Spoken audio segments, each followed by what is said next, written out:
కూడి వచ్చిన మీకందరికీ కూడా క్రీస్తు వారి పేరట నా హృదయపూర్వకమైనటువంటి వందనములను తెలియజేస్తాను.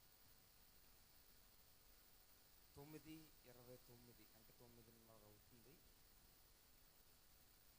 వీలైతే 10:30 కల్లా ముగించుకునే ప్రయత్నం చేద్దాం. తక్కువసేపే నేను చెబుతాను అని చెప్పాను కాబట్టి జాగ్రత్తగా ప్రతి మాటను వినవలసిందిగా మనం చేస్తాం. ఒకవేళ ఈ మీటింగ్ నిర్వహించడానికి కొన్ని వేల రూపాయల ఖర్చు ఖచ్చితంగా అవుతుంది. ఏ మీటింగ్ పెట్టాలని ఆ వేల రూపాయల ఖర్చు ఏంటంటే ఈ రాత్రి దేవుడు మన మీద పెడుతున్నటువంటి ఒక ఇన్వెస్ట్మెంట్. చెప్పండి ఏంటది? ఒక ఇన్వెస్ట్మెంట్. ఎంతకాలము మారని మన జీవితాలు మారతాయేమో అన్న ఆశతో మన మీద ఆయన పెడుతున్నటువంటి ఖర్చు మాత్రమే. ఇంకా మేము మారం, ఇలాగే వింటాం. దేవుడు మాలో లోపాలను చూపిస్తే సరిచేసుకోము అని ఒకవేళ అంటే ఏదో ఒక రోజు ఆయన మన మీద ఖర్చు పెట్టడం మానేస్తాడు. ఆ తర్వాత మన బ్రతుకులు ఒక రకంగా చెప్పాలంటే ఏడవడం తప్పితే మన జీవితాల్లో నవ్వుండదు. అర్థమైందండి? దేవుడు మన ముఖం మీద మొటిమను చూపిస్తే దాన్ని తీసుకునే ప్రయత్నం చేయాలి. ప్రపంచంలో ఎవరికి మొటిమలు లేవా అని అడిగితే ఆ తర్వాత ఆయన ఇచ్చే సమాధానం వేరేగా ఉంటుంది. కాబట్టి రాత్రి ఆ తప్పు ఎవరో చేయొద్దు. వినిపించబడుతున్నటువంటి మాటలు శ్రద్ధగా వినేటువంటి ప్రయత్నం చేద్దాం. ఒకరోజు ఒక పిచ్చోడు వీధులు తిరుగుతూ ఒక సంచిలో చెత్తను వేరుకుంటూ వెళ్తున్నాడు. చెప్పండి, ఏం ఏరుకుంటున్నాడు? చెత్తను ఏరుకుంటున్నాడు. ఆ చెత్త ఏరుకునేవాడి జీవితం ఎలా ఉంది అంటే జుట్టేమో చింపిరి జుట్టు, బట్టలు చూస్తేనేమో చిరిగిపోయిన బట్టలు, దగ్గరికి వెళితే దుర్వాసనతో నిండిపోయిన జీవితం. ఆ పిచ్చోడు చెత్త ఏరుకుంటుంటే ఆ చెత్త ఏరుకుంటున్నటువంటి పిచ్చోడిని ఒక ఆయన చూడలేక ఆయనకున్నటువంటి అనేకమైనటువంటి భవనాలలో ఒక భవనాన్ని రాసిచ్చి దానిలో రాజుగా కూర్చోబెట్టాడు. ఎలా కూర్చోబెట్టాడు? రాజు. ఈరోజు ఏరుకుంటున్నోడిని పట్టుకెళ్ళి శుభ్రపరిచి రాజుగా కూర్చోబెడితే రెండో రోజు రాజవస్త్రాలు తీసేసి చిరిగిపోయిన వస్త్రాలు వేసుకుని మళ్ళీ చెత్త ఏరుకుంటున్నాడు. ఏమేరుకుంటున్నాడు? చెత్త. ఇన్నేమనాలి? ఏమనాలి? ఏమనక్కర్లేదు. మొదట్లోనే వేసేవాడిని. ఏమన్నావు? పిచ్చోడన్నా. అవునా? ఈ పిచ్చోడు ఎవరో చెప్పనా? ఎవడో కాదు, మనమే. చెప్పండి, ఎవరు? మనమే. ఎవడో గురించి చెప్తున్నాం అనుకుంటున్నారు మీరు? మన గురించే. బైబిల్లో ఒక మాట చూసుకుని రాత్రి ప్రారంభిద్దాం. కొన్ని విషయాలు ఆలోచిద్దాం. మన హృదయాలు దేవుని సన్నిధిలో కొమ్మరించి రాత్రి మనం ఈ మాటలు ఆలోచించగలిగితే మన హృదయాలలో గూడు కట్టుకుపోయినటువంటి పాపాన్ని బట్టబయలు చేయబోతున్నాడు ఈ రాత్రి దేవుడు. చూద్దాం. కొలస్సీలకు రాసిన పత్రిక 1వ అధ్యాయము 12వ వచనాన్ని జాగ్రత్తగా చూద్దాం. కొలస్సీలకు రాసిన పత్రిక 1వ అధ్యాయము 12వ వచనాన్ని చూద్దాం. అందుచేత ఈ సంగతి వినిన నాటి నుండి మేమును మీ నిమిత్తము ప్రార్థన చేయుట మానక మీరు సంపూర్ణ జ్ఞానమును ఆత్మ సంబంధమైన వివేకము కలవారును ఆయన చిత్తమును పూర్ణముగా గ్రహించిన వారునై ప్రతి సత్కార్యములో సఫలులగుచు దేవుని విషయమైన జ్ఞానమందు అభివృద్ధి పొందుచు అన్ని విషయములలో ప్రభువును సంతోషపెట్టునట్లు ఆయనకు తగినట్టుగా నడుచుకొనవలనని మాట్లాడుతూ కింద తేజోవాసులు అన్నాడు చూడండి. అక్కడ నుంచి చదవండి. తేజోవాసులైన పరిశుద్ధుల స్వాస్థ్యములో పాలివారమగుటకు మనలను పాత్రులనుగా చేసిన తండ్రికి కృతజ్ఞతలు తెలియజేయాలని చెప్పి బతిమాలు కొనుచున్నాను అన్నాడు. ఈ రాత్రి మన అంశాన్ని లేదా మన వాక్యాన్ని ఈ మాటతో ప్రారంభిద్దాం. అక్కడ క్లియర్గా రాయబడుతున్న మాట ఏంటంటే, తేజోవాసుల సహవాసానికి దేవుడు ఎవరిని పిలిచాడట? ఎవరిని? మీరు అలాగే అంటారు, నేను అలాగే అన్నా. ఆయన తేజోవాసుల సహవాసానికి ఎవరిని పిలిచాడంటే పిచ్చోళ్ళను పిలిచాడు. చెప్పండి, ఎవరిని పిలిచాడు? పిచ్చోళ్ళను. అరికాలు మొదలుకొని నడినెత్తు వరకు చీము కారిపోతున్నోని పిలిచాడు.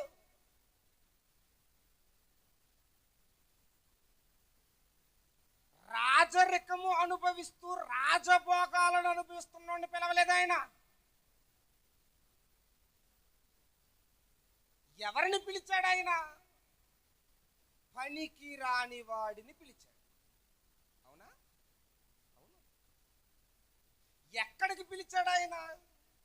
తేజోవాసుల సహవాసం అంటే పరిశుద్ధుల పరివారముతో సమానులుగా చేయడానికి పిలిచాడట. సమానులుగా అంటే ఏంటో చెప్పనా? First class 10th class pass చేసేసాడట డైరెక్ట్. వాస్తవానికి ఏ క్లాసు? ఫస్ట్. కానీ ఎక్కడ పెట్టాడు? 10వ తరగతులతో కూర్చోబెట్టేసాడట. అది ఎంత విచిత్రంగా ఉందో చూడండి ఒకసారి. దేవుడు ఎప్పుడైతే ఆధిక్యత మానవులకి ఇచ్చాడో మనిషికి ఆ ఆధిక్యత అర్థం కాలేదు. అర్థం కాక ఏం చేస్తున్నాడంటే, తేజోవాసుల సహవాసానికి వెళ్ళినోడు తేజోవాసుల సహవాసంతో కొనసాగకుండా మరలా చీకటి సంబంధుల సహవాసంలోనికి వచ్చేస్తాడు. అర్థమైందా మీకు? దీనిని చూసి దేవుడు తట్టుకోలేకపోయాడు. అందుకే ఆయన బైబిల్లో ఒక స్ట్రిక్ట్గా ఒక వార్నింగ్ని పాస్ చేశాడు. తేజోవాసుల సహవాసంలో మిమ్మల్ని కూర్చోబెడితే మీ జీవితాలకు నేను ఇచ్చిన ఆధిక్యత ఏంటో అర్థం కావట్లేదు కదా. అందుకే బైబిల్ అంతటిని బాగా చదివితే నేను ఒక స్ట్రిక్ట్గా ఒక వార్నింగ్ ఇచ్చాను. ఆ వార్నింగ్ గనక మన జీవితాలకు అర్థమైతే తేజోవాసుల సహవాసములోనే ముందుకెళ్తాం కానీ మరలా అంధకార సంబంధమైన సహవాసంలోనికి ఎవరు రాము. ఏంటి ఆ వార్నింగ్? ఓపికగా చూద్దాం, మొదలు పెడదాం మన ప్రయాణాన్ని. యెహెజ్కేలు గ్రంథం తీద్దాం. బైబిల్ గ్రంథం. బైబిల్ సున్నవారందరూ ఈ రాత్రి తెరవాలి, ఎందుకంటే తెరవకపోతే అర్థం కాదు ఏమీని మనకి. యెహెజ్కేలు గ్రంథం 46వ అధ్యాయము.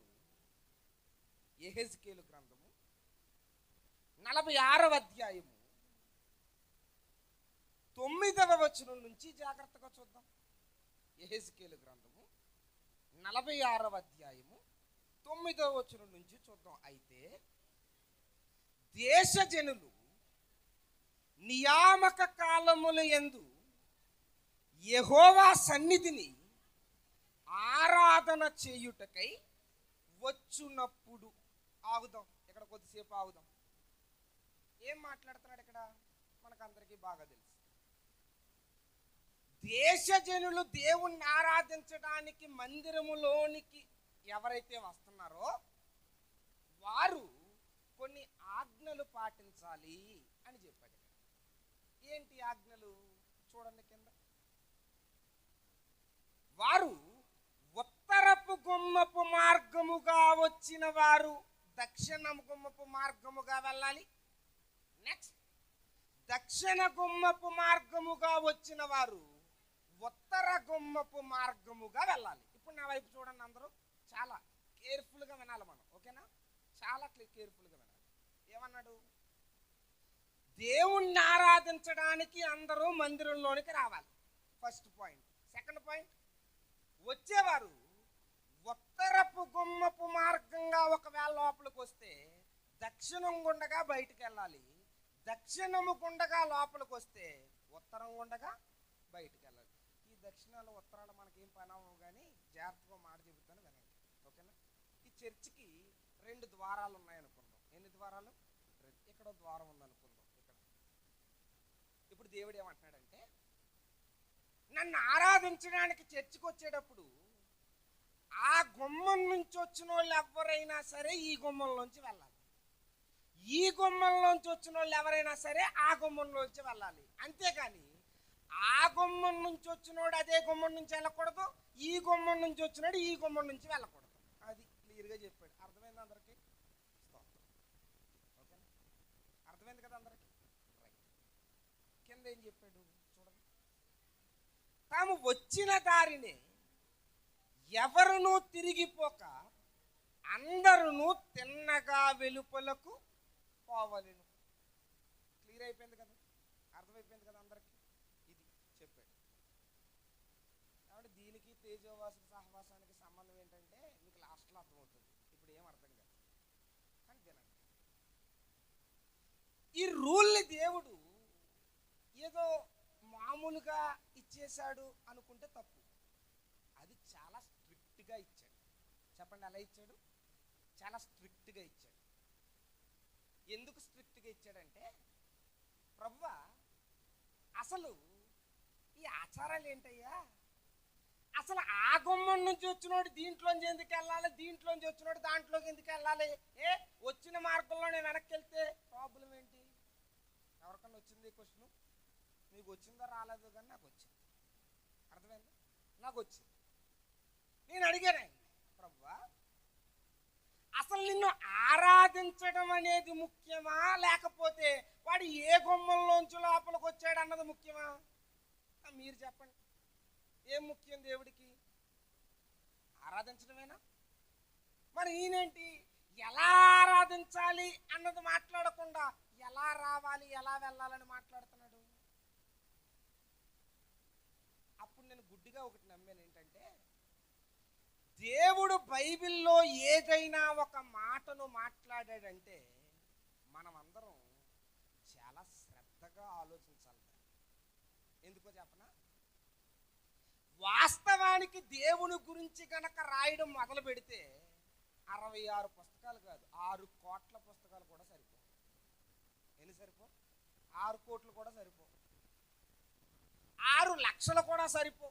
మరి 66 ఎందుకు ఇచ్చాడంటే మనం 66 తిన్నంగా చదవం. 6 కోట్లు ఇస్తుంది మన బతుకేంటి? మనం 600 ఇస్తే మన జీవితం ఏంటి? అదే అప్పుడప్పుడు చాలా మందిని అడిగితే పాత నిబంధన క్రొత్త నిబంధన రెండింటిని పూర్తి చేశారండి అంటే, పూర్తి చేసామండి. ఆది కాండం నిర్గమాకాండం బాగానే చదివాం, లేవియాకాండాన్ని ఎగ్గొట్టేశాం. ఏ కాండం అది? ఎందుకంటే లేవియాకాండం మొత్తం కన్ఫ్యూజన్గా ఉంటుంది కాబట్టి ఎగ్గొట్టేశాం.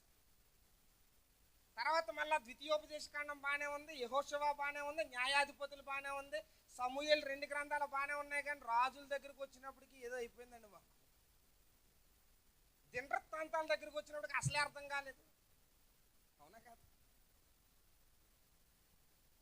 బైబిల్లో కొన్ని పుస్తకాలు మనం ఎగ్గొట్టేస్తాం, ఎందుకంటే చదివినా కూడా అర్థం కాదు అన్న ఆలోచనతో. కానీ రాత్రి ఒక మాట చెబుతున్నాను, దేవుడు 66 పుస్తకాలలో ఏం రాశాడో చెప్పనా? మనిషికి కావలసిన అత్యవసర సంగతులన్నీ రాశాడు. చెప్పండి, ఏం రాశాడు? మనిషికి కావలసిన అత్యవసర సంగతులన్నీ రాశాడు.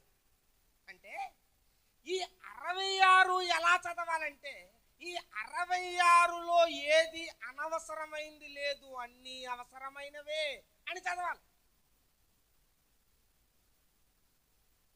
అర్థమైందా మీకు? ఇప్పుడు ఈ విషయం మనకి ఎక్కితే ఇక్కడ ఏమంటున్నాడు, అటు నుంచి వచ్చిన వాళ్ళు ఇటు వెళ్ళాలి, ఇటు నుంచి వచ్చిన వాళ్ళు అటు వెళ్ళాలి. కొద్దిసేపు ఇలాగే మాట్లాడుకుందాం, ఎందుకంటే ఉత్తరం దక్షిణం అత్తమానం తిరగవు కదా మనకి, ఇలాగే మాట్లాడుకుందాం. ఓకేనా?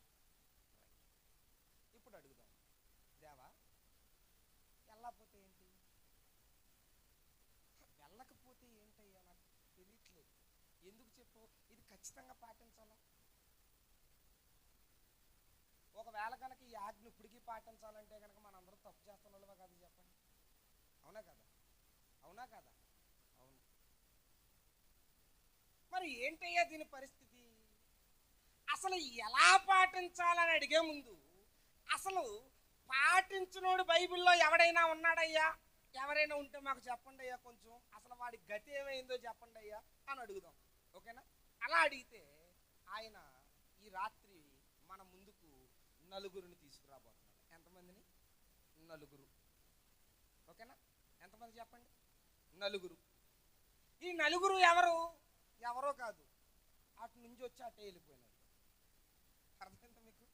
ఇటు నుంచి వచ్చి ఇటే వెళ్ళిపోయినాడు. మరి ఏమైంది వీరికి? ఏమైందో చూద్దాం. ఆ నలుగురిలో ఒక ఆయన. విషయం ఏంటంటే ఈయన పేరు బైబిల్లో లేదు. చెప్పండి, ఈయన పేరు బైబిల్లో లేదు. మరి ఎవరు ఈయన? ఈయన ఎలా పిలుచుకోవచ్చు అంటే యోధా దేశపు ప్రవక్త అని పిలవచ్చు. చెప్పండి, ఏంటి ఈయన పేరు? యోధా దేశపు ప్రవక్త. ఒకరోజు ఇశ్రాయేలీలు రెండు భాగాలుగా విడిపోయారు. ఒకటి యూదులు, రెండు ఇశ్రాయేలీలు. అర్థమైందా మీకు? రెండు భాగాలుగా విడిపోతే వీళ్ళిద్దరిని పరిపాలిస్తున్న వాళ్ళు ఎవరంటే ఒక ఆయన యెరోబాము, రెండో ఆయన రెహబాము. చెప్పండి, యెరోబాము, రెహబాము. యెరోబాము ఎవడంటే ఇశ్రాయేలీలు అనేక సార్లు పాపము చేయుటకు కారణమైన వాడు. ఇంకా మాట్లాడాలంటే ఎన్నిసార్లు పాపం చేయడానికి కారణమయ్యాడు? రాజుల గ్రంథాలను బాగా పరిశీలన చేస్తే 19 సార్లు పాపం చేయడానికి కారణమయ్యాడు. ఎన్నిసార్లు చెప్పండి? 19 సార్లు. ఏం పాపం చేయడానికి కారణమయ్యాడు? ఏమీ లేదు. వీడి దగ్గర ప్రజలు ఎవరైతే ఉన్నారో వాళ్ళు యెరూషలేము దగ్గరికి గనక దేవుణ్ణి ఆరాధించడానికి వెళితే రెహబాము అనేవాడు ఎక్కడ లాగేసుకుంటాడన్న ఆలోచనతో వీడే 2 చోట్ల 2 దూడలను నిలబెట్టి వీటికి మొక్కండి అని ఇశ్రాయేలీయులు చెడగొట్టాడు. అర్థమైందా మీకు? అప్పుడు దేవుడికి బీపీ లేచి ఒక ఆయన్ని పంపించాడు. ఆయన పేరు యోధా దేశపు ప్రవక్త. చెప్పండి, ఏంటి ఆయన పేరు? యోధా దేశపు ప్రవక్త. రెఫరెన్స్ చూపిస్తాను, చూపించే ముందు స్టోరీ చెప్తాను. ఓకేనా? జాగ్రత్త. ఈ రాత్రి నేను సమయాన్ని బట్టి మెయిన్ రెఫరెన్సెస్ చూపిస్తున్నాను. మీరు ఇంటికి వెళ్ళిన తర్వాత ఏం చేయాలంటే సందర్భం అంతా చదవాలి, అప్పుడు ఇంకా బాగా అర్థమవుతుంది మనకి. అర్థమైందా? ఎప్పుడు కూడా సేవకులు అన్నాన్ని బాగా నలిపేసి పెట్టకూడదు ఎవరికి, విశ్వాసులకి. ఎందుకంటే బాగా నలిపేసి పెట్టేస్తే ఇక అసలు ఇంటికి వెళ్ళిన తర్వాత ఏం చేయరు, అరిగించుకోవడం కూడా కష్టం అంటారు. కాబట్టి ఏం చేయాలి? సగమే చెప్పాలి, మిగిలిన సగం మీరు ఇంటికి వెళ్ళి చదువుకోండి. అందుకే ఇంటికి వెళ్ళిన తర్వాత కూడా మీరు ఈరోజు నేను చెప్పినటువంటి సంగతులను ధ్యానించే ప్రయత్నం చేయండి. ఎప్పుడైతే ఈ యోధా దేశ ప్రవక్త వచ్చాడో యెరోబాము అక్కడ నుంచుంటే ఈయన నువ్వు తప్పు చేస్తున్నావు అన్నాడట. డైరెక్ట్ వచ్చి ఏమన్నాడు? నువ్వు తప్పు చేస్తున్నావు, మీరే చెప్పండి, ఏ రాజు దగ్గరికన్నా వెళ్ళి ఎవరైనా వెళ్ళి నువ్వు తప్పు చేస్తున్నావు అంటే తీసుకుంటాడా? ఏమంటాడు? ఫస్ట్ నేను తప్పు చేస్తున్నానని చెప్పి నువ్వు చెప్పడానికి నువ్వు ఎవడని అడుగుతాడు. అవునా కదా? నువ్వు ఎవడవే అని అడుగుతాడు. ఎగ్జాక్ట్గా ఈయన కూడా అదే అడిగాడు. ఏమని అడిగాడు? అసలు నువ్వు ఎవడివి అని అడిగాడు.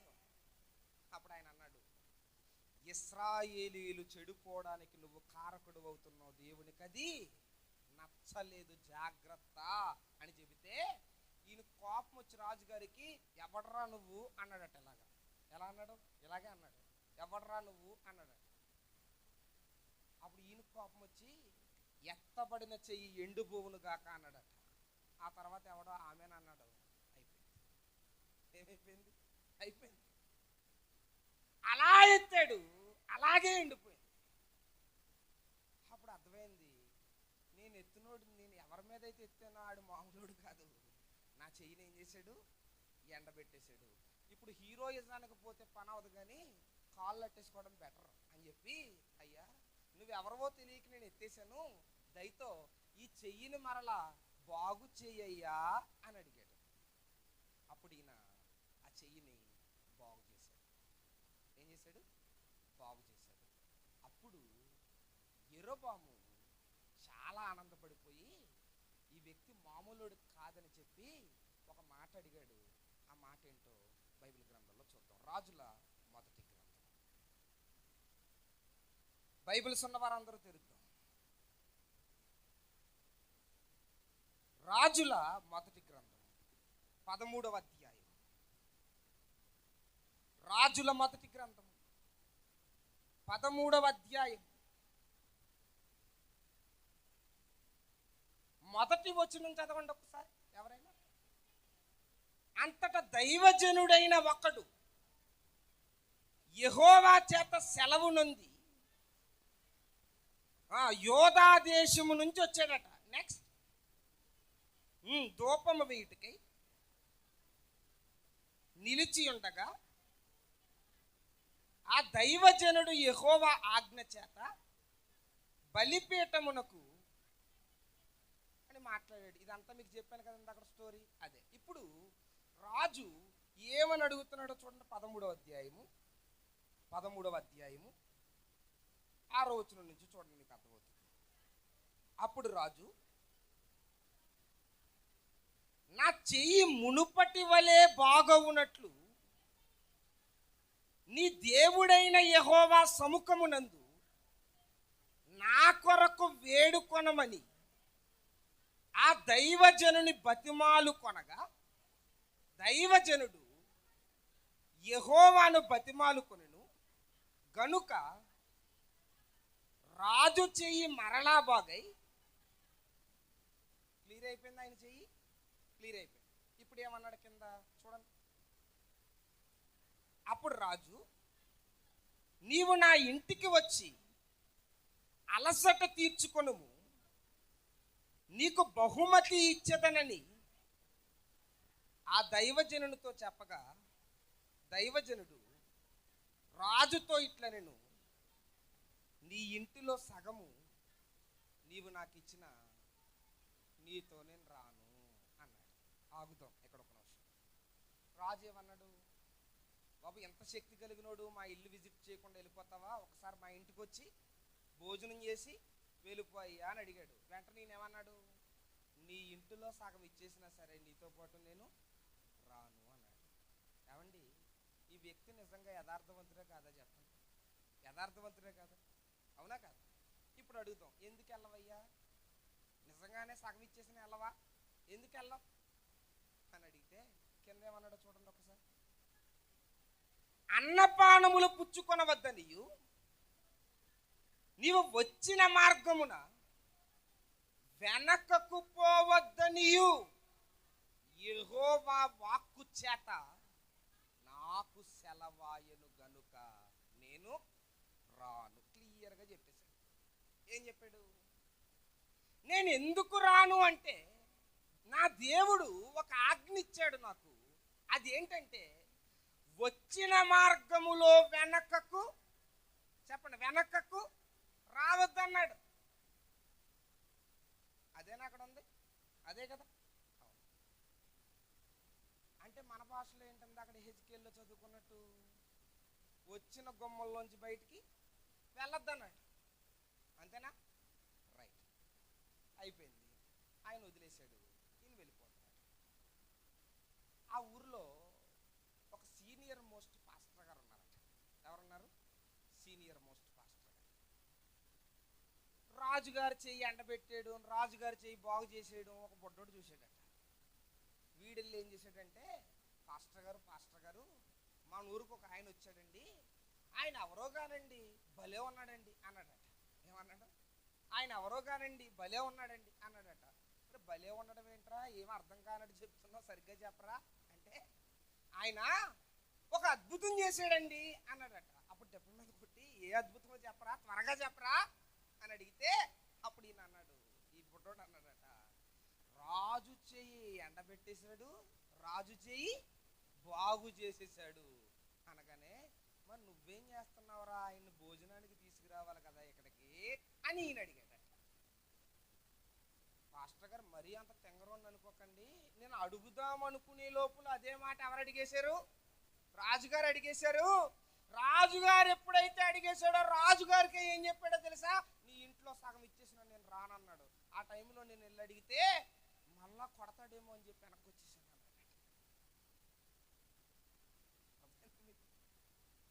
అప్పుడు ఈయన అన్నాడట, నువ్వు పిలిస్తే రాడు, రాజు పిలిస్తే రాడు, కానీ నేను పిలిస్తే వస్తాడు అన్నాడట. ఏమన్నాడు? నేను పిలిస్తే. ఇక్కడికి అర్థం కాలేదు. అదేంటి, రాజు పిలిచినా రాలేనోడు నువ్వు పిలిస్తే ఎలా వస్తాడు? అర్థం కాలేదు దీనికి. ఎలా వస్తాడు? ఎలా వస్తాడో నన్ను వెంబడించి నీకే తెలుస్తుంది అన్నాడట. ఈయన వెళ్తున్నాడు, ఈయన వెనకాల ఈ బుడ్డోడు వెళ్తున్నాడు, వెళ్తున్నాడు వెళ్తున్నాడు వెళ్తున్నాడు. ఆయన ఏం చేశాడంటే, ఈ లోపల ప్రయాణం చేసి చేసి చేసి అలిసిపోయి ఒక చెట్టు కింద కూర్చున్నాడు. ఎక్కడ? చెట్టు కింద విశ్రాంతి తీసుకుంటున్నాడు. అప్పుడు ఈయన వెళ్ళి, దేవుని చేత అభిషేకింపబడిన దైవజనుడా నీకు శుభము, మన దేవుడు నాకు ప్రత్యక్షమై నిన్ను మా ఇంటికి భోజనానికి తీసుకెళ్ళమన్నాడు అన్నాడట. ఏమన్నాడు చెప్పండి, ఏమన్నాడు? మన దేవుడు ప్రత్యక్షమై నిన్ను మా ఇంటికి ఎక్కడికి తీసుకెళ్ళమన్నాడు? భోజనానికి తీసుకెళ్ళమన్నాడు అన్నాడట. ఇప్పుడు ఈయనకి మన దేవుడు అనగానే కొంచెం శక్తి పెరిగింది. ఈయనకి ఏం పెరిగింది? శక్తి పెరిగింది. మన దేవుడే చెప్పాడా అని అడగలేదు. దేవుని చేత అభిషేకింపబడిన దైవజనుడా నేను వస్తున్నా అన్నాడు అన్నాడట. ఏమన్నాడు? నేను వస్తున్నా అన్నాడు. ఒక మాట చెప్పినని ముందుకెళ్తా. ఈ రోజుల్లో చాలా మంది క్రైస్తవులు చేస్తున్న అతిపెద్ద తప్పేంటో చెప్పనండి. వారి యొక్క స్వచిత్తానికి దైవ చిత్తము అని ట్యాగ్ పెట్టి దేవుణ్ణి వాడేస్తున్నారు ఈరోజు. అవునా కాదా చెప్పండి? అవునా కాదా? విచ్చలవిడిగా మనకేదో ఆశ ఉంటుంది. ఆ ఆశ నీది నాది అని మనం చెప్పం. ఏమంటాం? దేవుడు దేవుడు దేవుడు దేవుడు. అవునా కదా చెప్పండి? ఎంతమంది వాడేయట్లేదు? ఆ మధ్యకాలంలో నేను ఒక మందిరానికి వెళ్ళినప్పుడు ఆశ్చర్యపోయిన ఒక విషయాన్ని విని. ఏంటో తెలుసా? ఒక యవనస్తుడు చాలా దరిద్రంగా రోడ్ల మీద తిరిగేవాడు, కానీ ఉపవాసాలతో దేవుని సన్నిధిలోకి వచ్చి మోకాళ్ళు వేసి కన్నీటి ప్రార్థన చేస్తున్నాడట యవనస్తుడు. పాస్టర్ గారికి అర్థం కాలేదు, వీడిలో ఏంటి ఇంత సడన్ గా ఇంత మార్పు వచ్చేసింది.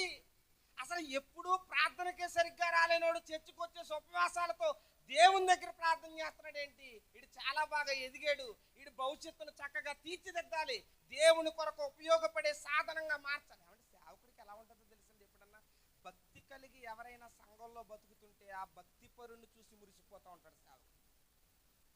అవునా కదా చెప్పండి? ఎవరైనా విశ్వాసముతో మాట్లాడుతుంటే, విశ్వాసముతో ప్రార్థన చేస్తుంటే సేవకుడు ఆనందపడిపోతాడు. సేవకుడికి ఆస్తులు అక్కర్లేదు. ఏం కావాలో తెలుసా? ప్రార్థనా పరులైన విశ్వాసులు కావాలి. మీరు మీ సేవకుడి దగ్గరికి వెళ్ళి అడగండి, ఏమండి మీకు డబ్బులో ఎక్కువ ఆనందం ఉంటుందా, లేకపోతే ఒక విశ్వాసి కన్నీటి ప్రార్థన చేస్తే ఎక్కువగా ఆనందపడతారంటే ఏ సేవకుడైనా చెప్పే మాట ఏంటో తెలుసా? ఒక విశ్వాసి మోకాళ్ళేసి భక్తిగా ఎదుగుతుంటే అంతకంటే ఆస్తి ఇంకొకటి లేదని చెప్తారు. విశ్వాసులే వాళ్ళ ఆస్తి. వీడు ఇలా ప్రార్థన చేస్తుంటే ఇంకేముంది, సేవకుడు మురిసిపోతున్నాడు మురిసిపోతున్నాడు మురిసిపోతున్నాడు. నెల రోజుల తర్వాత వచ్చి చెప్పాడట, అయ్యగారు ఇప్పుడు దాకా చాలా భక్తి చేశాను కదా, నేను భక్తిలో పరవశుడనై ముందుకు వెళ్ళిపోతుంటే దేవుడు ఒక మాట చెప్పాడు నాతో. ఏంటంటే, మన చర్చిలో పలానా అమ్మాయిని పెళ్లి చేసుకోమని ప్రేరేపిస్తున్నాడా అన్నాడు. ఏమన్నాడు? మా చర్చిలో పలానా అమ్మాయిని పెళ్లి చేసుకోమని ప్రేరేపిస్తున్నాడా అన్నాడు. అప్పుడు ఈయన అన్నాడట, రే నీకంటే భక్తిలో ముందు నుంచి ఉన్నోని నేను కదా, ఒకవేళ ఆ మాట నీకే గనక దేవుడు చెబితే ఆ మాట నీకంటే ముందు ఎవరికి చెప్పాలి? నాకు చెప్పాలి. తెక్క తెక్కేసా నీకే అన్నాడు. ఇది ఏమన్నాడు తెలుసా? పైగా అలా చేసుకున్నట దేవుడి చిత్తమట. ఏ చిత్తం? దేవుని. అది దేవుని చిత్తం కాదు. నెల రోజుల ముందు, ఎప్పటి నుంచో సంవత్సరాల నుంచి మీరు ప్రేమలో ఉన్నారు. దాన్ని సంఘంలో ఎలా చెప్పాలో తెలియక వారం రోజులు, నెల రోజులు నటించావు. నటించిన తర్వాత ఏమన్నా నువ్వు? ఇదే దేవుని చిత్తం అన్నావు. అప్పుడు ఆ సేవకుడు అన్నాడట, ఇది దేవుని చిత్తం కాదు కానీ రా, నిన్ను బయటికి గంటేమని ఇప్పుడే దేవుడు చెప్పాడు రా, ఇదిరా చిత్తం అన్నాడట. ఏమన్నాడు? బయటికి గంటేమని చెప్పాడు రా నాకు. చూడండి, ఈరోజు క్రైస్తవ్యంలో ఈ తప్పులు జరుగుతున్నాయి, జరగట్లేదా? జరుగుతున్నాయి. ప్రతి దానికి దేవుని చిత్తం. బైబిల్లో రాయబడిన ఒక అద్భుతమైన మాట ఏంటో తెలుసా? నా నామమును వ్యర్థముగా ఎవడైనా ఉచ్చరిస్తే అయిపోయాడు వాడు అన్నాడా లేదా? అన్నాడు. చీటికి మాటికి దేవుని చిత్తాన్ని పట్టుకొచ్చి నువ్వు పెట్టి ఏవేవో చేసేస్తానంటే ఆయనకు కుదరదు.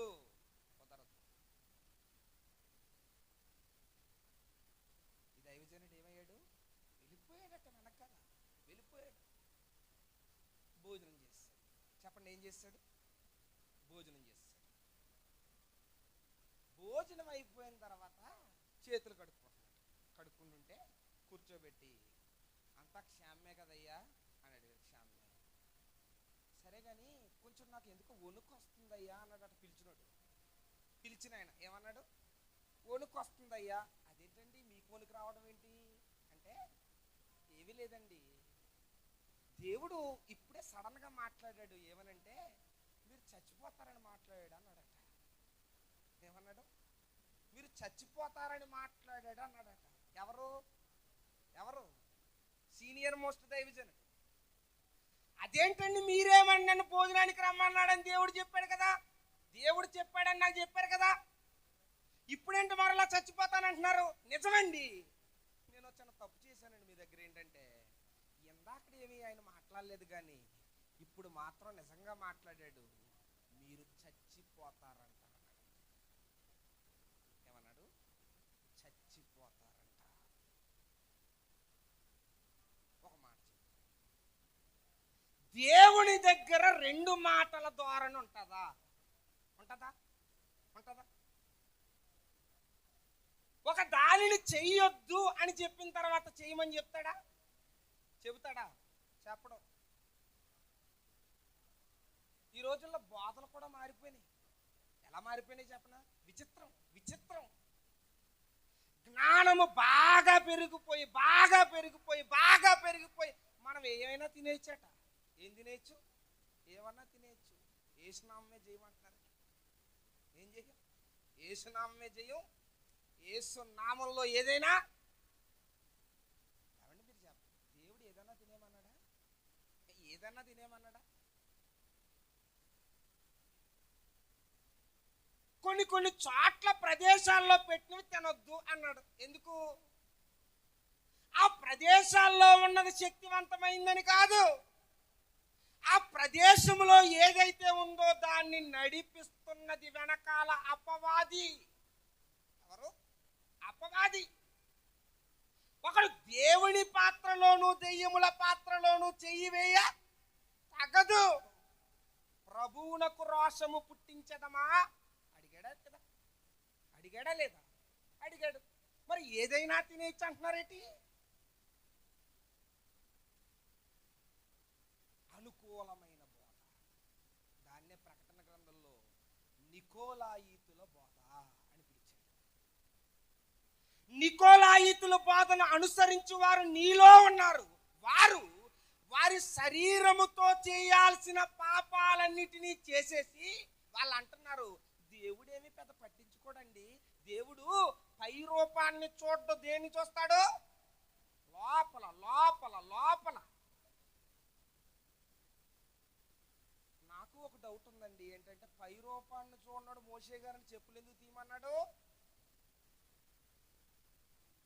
పై రూపాన్ని లక్ష్య పెట్టినోడికి చెప్పులు లక్ష్య పెడతాడా?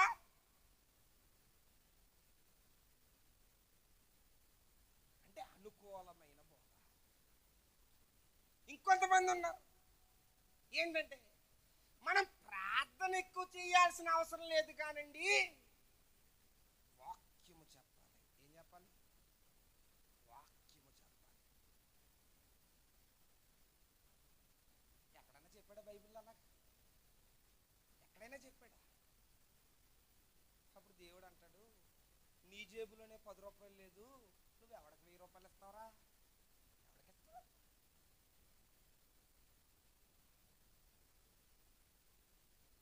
ప్రార్థనలో ప్రభు దగ్గర ఏం మాట్లాడాలో పొందుకో.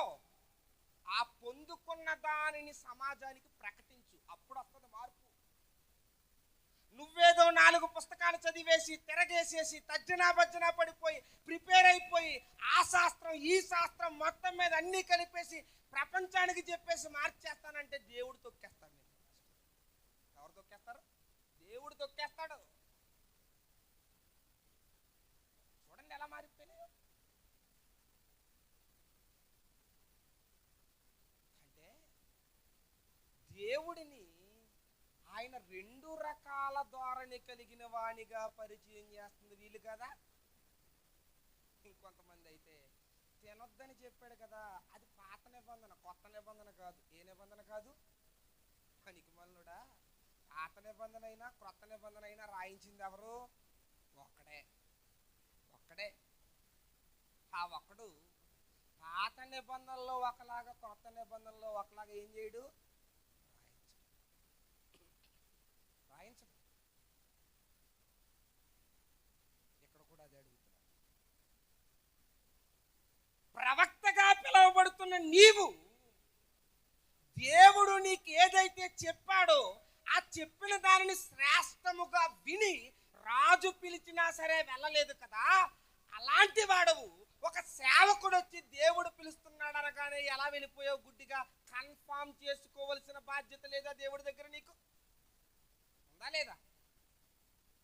ఒక 5 నిమిషాలు ఆగండి, ఆ దేవుడు నన్ను వెళ్ళొద్దని చెప్పి మిమ్మల్ని తీసుకుని వెళ్ళమని ఎలా చెబుతాడు? తప్పండి ఇది. నేను ఒకసారి దేవుని దగ్గర కన్ఫామ్ చేసుకుంటాను.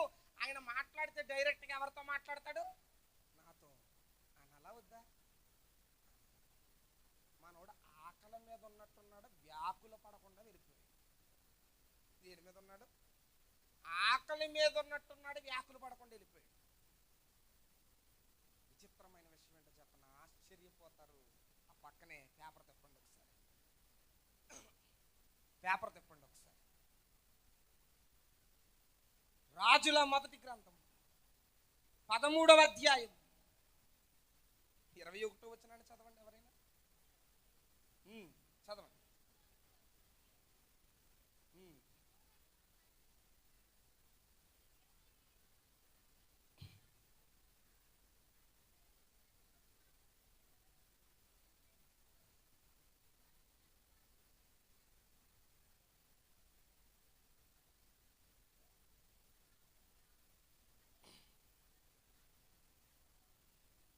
ఏం చెప్పేశాడు దేవుడు? చెప్పండి, ఏం చెప్పాడు? చచ్చిపోతుంది. విచిత్రం ఏంటి చెప్పండి, ఇంటికి వెళ్ళిన తర్వాత చదవండి. కింద అడవిలోంచి ఒక సింహం వచ్చిందట, ఆయన్ని చంపేసి వెళ్ళిపోయింది. మీరు అనుకుంటారు సింహం ఆకలి మీద ఉందండి అందుకే వేసేసిందండి. ఆకలి మీద ఉంటే తినేసి వెళ్ళిపోదు, తినకుండా వెళ్ళిపోయింది. ఎలా వెళ్ళిపోయింది? తినకుండా వెళ్ళిపోయింది. అంటే ఆకలి మీద రాలేదు, ఆజ్ఞను నెరవేర్చడానికి వచ్చింది. చెప్పండి, ఏం నెరవేర్చడానికి? ఆజ్ఞను నెరవేర్చడానికి. పాయింట్కి వచ్చేద్దాం, లేట్ అయిపోతుంది టైం. ఏంటి పాయింట్? ఉత్తర గుమ్మపు మార్గముగా వచ్చిన వారు ఇటు వెళ్ళాలి దక్షిణం, దక్షిణం నుంచి వచ్చిన వాళ్ళు ఇటు వెళ్ళాలి ఉత్తరం. వచ్చిన మార్గంలో వెనక్కి వెళ్తే ఏమవుతాడు? చెప్పండి ఆన్సర్. ఇప్పుడు చూశారు కదా, చేస్తాడు. అర్థమైందా మీకు? ఇందాక అడిగాం కదా క్వశ్చన్ని. వచ్చిన మార్గంలోనే వెనక్కి వెళ్తే ఏంటయ్యా? ఆయన సింపుల్గా చెప్పాడు, ఏమీ లేదు, చచ్చిపోతాడు. ఏమైపోతాడు? ప్రభు ఇంకా మాకు ఎక్కట్లేదు కానీ మా బుర్రలకి ఇంకొంచెం సింపుల్గా, ఇంత కష్టంగా కాదు, సింపుల్గా ఇంకొక 2 ఎగ్జాంపుల్స్ ఇచ్చే మాకు అని అడిగితే ఏమీ లేదు. లోతు భార్య ముందుకెళ్తే చావలేదు, వెనక్కి తిరిగి తెచ్చింది. ఎలా తిరిగి తెచ్చింది? వెనక్కి తిరిగి. ప్రభా ఇది కూడా ఏమి నాకేం అర్థం కావట్లేదు, ఇంకా సింపుల్గా నాకేమన్నా ఉంటే అయ్యా అని అడిగితే, ఇశ్రాయేలీలు ఐగుప్తు నుంచి బయటకు వచ్చి ముందుకెళ్తుంటే సముద్రం అడ్డొచ్చింది. ఆ సముద్రాన్ని కూడా మోషే గారు ఏం చేశాడు? చీల్చి పాడేశాడు. మీరు అనుకోవచ్చు క్రైస్తవుడు సముద్రాన్ని చీల్చేయగలడండి. క్రైస్తవుడు చీల్చలేడు, కానీ క్రైస్తవుడు ఏం చేయగలడంటే చీల్చేసే దేవుని మీద ఆధారపడగలడు. అది క్రైస్తవుడు సూర్యుడిని ఆపగలడండి, క్రైస్తవుడు ఆపలేడు, కానీ సూర్యుణ్ణి కలగజేసిన దేవుని మీద ఆధారపడగలడు. ఆధారపడువాడును నేనైతే నా పక్షాన యుద్ధము చెయ్యగలిగిన వాడు నా ప్రభు. అది అర్థమైందా మీకు? సముద్రాన్ని చీల్చేశాడు. ఆ సముద్రంలో ఇశ్రాయేలీలు నడుచుకుంటా వెళ్ళిపోతుంటే వెనకాల ఫరోగాడు వాడి సైన్యం ఏం చేస్తుందట? వెనకాల తరుముతుంది. ఆ సందర్భాన్ని చదువుతున్నప్పుడు నేను ఎక్కడ ఆశ్చర్యపోయానో చెప్పనండి. ఆ తరుముతుంటే వీళ్ళు అనుకున్నారు వీడు సముద్రాన్ని చీల్చేశాడు, బాగానే రోడ్డు వేసాడు, మనం కూడా వెళ్ళిపోవచ్చు, ఎలాగైనా పట్టేసుకోవచ్చు అని చెప్పి వెళ్ళిపోతుంటే వీళ్ళకి ఎందుకో డౌట్ వచ్చింది మధ్యలో. ఏంటంటే మనం బాగానే వెళ్ళిపోతున్నాం కానీ వాళ్ళు దాటేశారు, ఇప్పుడు అదే మోసే చేతులు చాచి మూసేయి ప్రభువా అన్నాడంటే ఏమైపోద్ది? ఇది మూసేస్తాడు, ఆ తర్వాత మనం మోసపడిపోతాం. అవునా? ఆ డౌట్ వచ్చి రథాలు వెనక్కి తిప్పండి రా అన్నాడట. విచిత్రం ఏంటో తెలుసా? అక్కడ రాయబడిన మాట, ఐగుప్తీయులు ముందుకు వెళ్ళిపోతున్నప్పుడు చావలేదట, ఐగుప్తీయులు వెనకకు వస్తున్నప్పుడు చచ్చారట. ఎప్పుడు చూస్తారా మాట? నిర్గమకాండం 14వ అధ్యాయం, నిర్గమకాండం 14వ అధ్యాయం 27వ వచనం. 27 మోషే సముద్రము మీద తన చెయ్యి చాపగా ప్రొద్దు పొడిచినప్పుడు సముద్రము అధిక బలముతో తిరిగి పొర్లెను కనుక ఐగుప్తీయులు అది చూచి వెనకకు ఎక్కడికి పారిపోయారు? వెనకకు పారిపోయిరి. ఎప్పుడు? అప్పుడు యెహోవా. ఎప్పుడు యెహోవా? చెప్పండి, ఎప్పుడు యెహోవా? వెనకకు పారిపోయినప్పుడు యెహోవా ఏం చేశాడు చూడండి. సముద్ర మధ్యమున ఐగుప్తీయులను మూసేశాడట. ఏం చేశాడు? మూసేశాడు.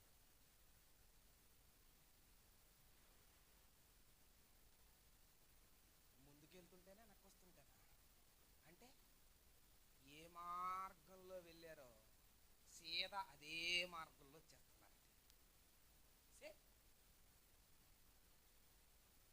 ఎన్ని చూపిస్తానన్నాను ఈ రాత్రి? ఎన్ని చూపించాను? 3.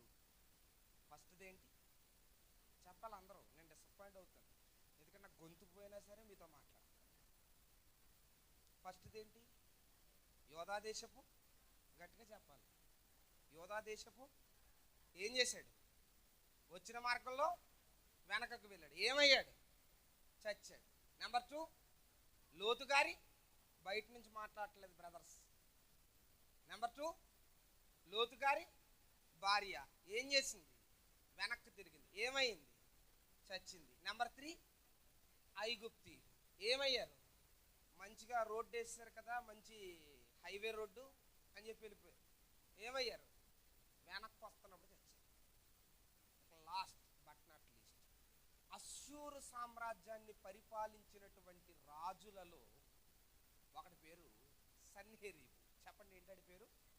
సన్హెరీబు. సన్హెరీబు ఎవడంటే వీడికి కళ్ళు కావరం ఎక్కిపోయే దేవుణ్ణి కూడా చిన్నగా మాట్లాడేసే నోటి దురుసుగలుగుతాడు. అర్థమైంది మీకు? ఏమన్నాడంటే వీడు హిజ్కియా, నా చేతుల్లోంచి అయితే ఎవడో తప్పించలేడు అన్నాడట. ఏమన్నాడు? నా చేతుల్లో. అసలే మీకు మాట చెప్పనా, ఈరోజు మనం భూమి మీద ఉంటున్నాం కదా, ఈ భూమి విశ్వంలోకి వెళ్తే కనపడదు. చెప్పండి, ఏమవుదు? కనపడదు. ఎందుకు చెప్పనా? మనం ఉన్నది ఒక మిల్కీ వే గ్యాలక్సీలో. ఇలాంటివి ఎన్నో కలిస్తే ఒక క్లస్టర్ ఎన్నో క్లస్టర్లు కలిస్తే ఒక సూపర్ క్లస్టర్ అవుతుంది. ఎన్నో సూపర్ క్లస్టర్లు కలిస్తే ఒక సూపర్ నోవా క్లస్టర్ అవుతుంది. ఇంకా చెప్పాలంటే ఈ గోడంతా ఒక విశ్వం అయితే ఆ గోడలో చిన్న డాట్ పెడితే అది సూర్యుడు. ఆ గోడంతట్లో చిన్న డాట్ కనబడుతుందా? కొంచెం కనబడుతుంది దగ్గరికి వెళ్తే. అసలు సూర్యుడే డాట్ అయితే సూర్యుడు చుట్టూ తిరుగుతున్న భూమి ఎంత కనిపిస్తుందా విశ్వంలో? ఆ భూమిలో మనం ఎంత కనబడతామా? ఇప్పుడు మనిషికి ఇచ్చే ఎదవ బిల్డప్ ఏంటో చెప్పనా? విశ్వంలో భూమే కనపడదు, వీడు భూమి మీద నిలబడి అంటాడు, రే నేను తలుచుకున్నాను ఒక దేవుడు కూడా ఏం చేయలేడు రే అంటాడు. ఏంటి భూమే కనపడదు కానీ ఈడేమంటున్నాడు, నేను తలుచుకున్నాను అనుకో ఆ దేవుడు దిగొచ్చినా వీడు మొనగడి.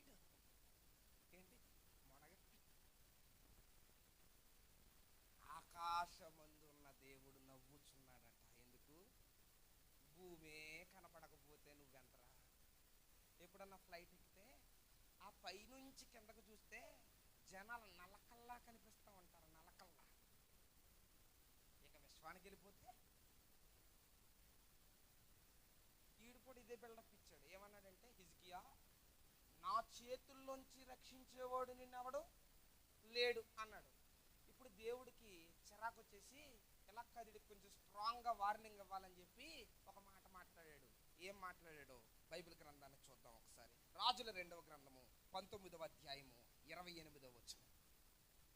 రాజుల 2వ గ్రంథం. బైబిల్స్ ఉన్నవారందరూ తెరుద్దాం. రాజుల 2వ గ్రంథం 19వ అధ్యాయము 28వ వచనం. 28. నా మీద నీవు వేయు రంకెలను, నీవు చేసిన కలహమును నా చెవులలో జొచ్చెను. ఏంటట?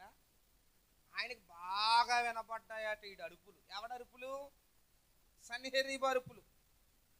నెక్స్ట్ ఇప్పుడు అంటున్నాడు, నా కళ్ళెము నీ నోటిలో పెట్టి. ఒకసారి ఆగండి, నా వైపు చూడండి, ఒకసారి నా వైపు చూడండి. ఈడంత ఎక్స్ట్రాలు చేశాడు కదా, ఎలాంటో నేను చేయాలి? దేవుడు చంపేయాలి.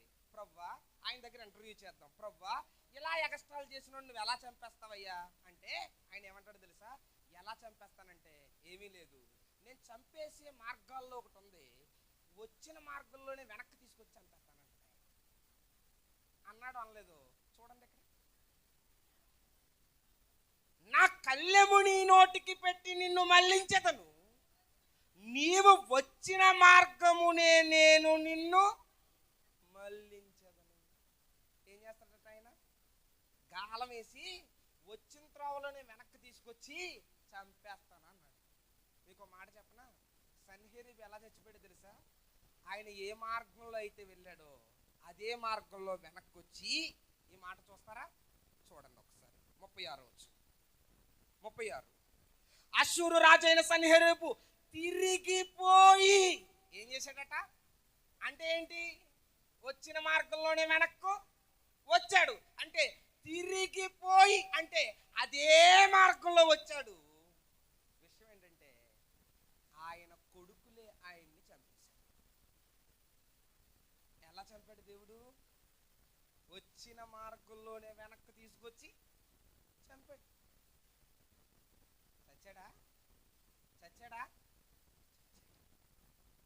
ఎలా చచ్చాడు? వచ్చిన మార్గంలోనే వెనకకు వచ్చి. వీడు రాలేదు, తీసుకొచ్చాడు గాలం వేసి. ఎన్ని సందర్భాలు? 4. ఎందుకు మొదలెట్టాం ఈ 4 సందర్భాలు? ఎందుకు మొదలు పెట్టాం? తేజోవాసుల సహవాసానికి దేవుడు పిలిస్తే మనకు అది అర్థం కాలేదు.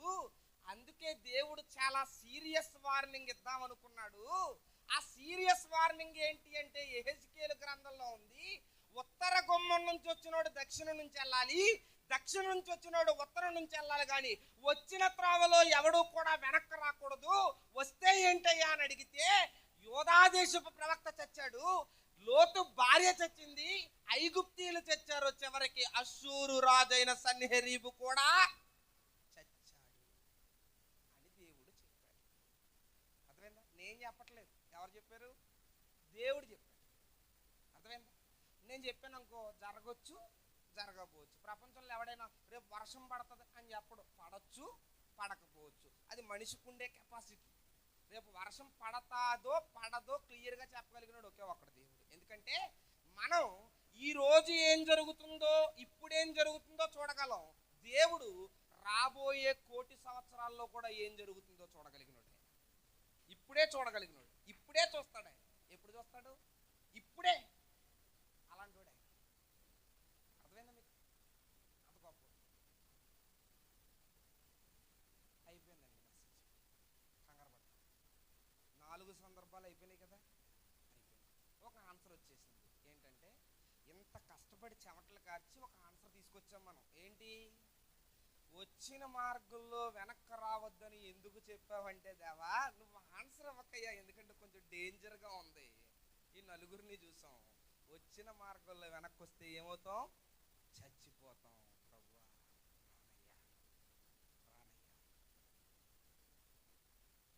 సరే, నేను ఒక క్వశ్చన్ అడుగుతాను. పెద్ద సందేహం ఉంది నాకు, మీరు చెప్పండి.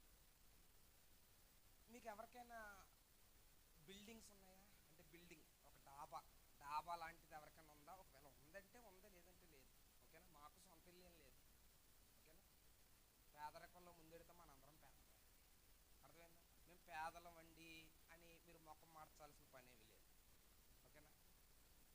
మనం భూలోకంలో పేదలు కావచ్చు, కానీ వాక్యము ద్వారా తేజోవాసుల సహవాసంలో దేవుడు మనల్ని నిలబెట్టాడు. అంతకంటే శ్రేష్టమైనది ఏమీ లేదు. నన్ను అడిగితే అంతకంటే శ్రేష్టమైనది ఏమీ లేదు. ఒకవేళ మనలో ఎవరికైనా డాబా ఉంటే వాటికి మెట్లు ఉంటాయి, అవునా? ఆ మెట్ల గుండగా పైకి ఎక్కేసిన తర్వాత కిందకి రాగలమా? కిందకి రాగలమా? ఎలా రాగలం?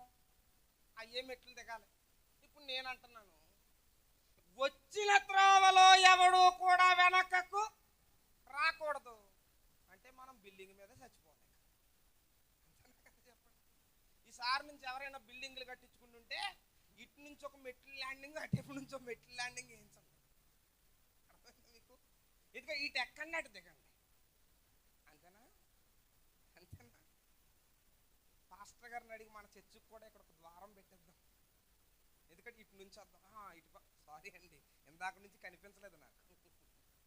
అటు నుంచి వద్దాం. 2 ఉన్నాయి కదా, ఇటు వెళ్ళండి. ఎప్పుడన్నా వెళ్ళారా మీరు? వెళ్ళారా? అంటే మీరు ప్రతి ఆదివారం ఏం చేస్తున్నారు? పాపం చేస్తున్నారు. వచ్చిన త్రోవలోనే వెనక్కి వెళ్తున్నారు.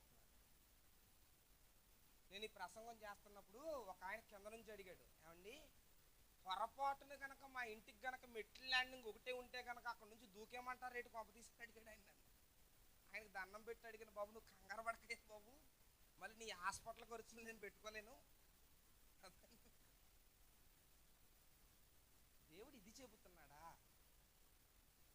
ఆయన చెబుతుంది ఇది కాదు, కానీ ఏదో సీరియస్గా ఆయన వార్నింగ్ ఇస్తున్నాడు ఇక్కడ మన జీవితాల్లో.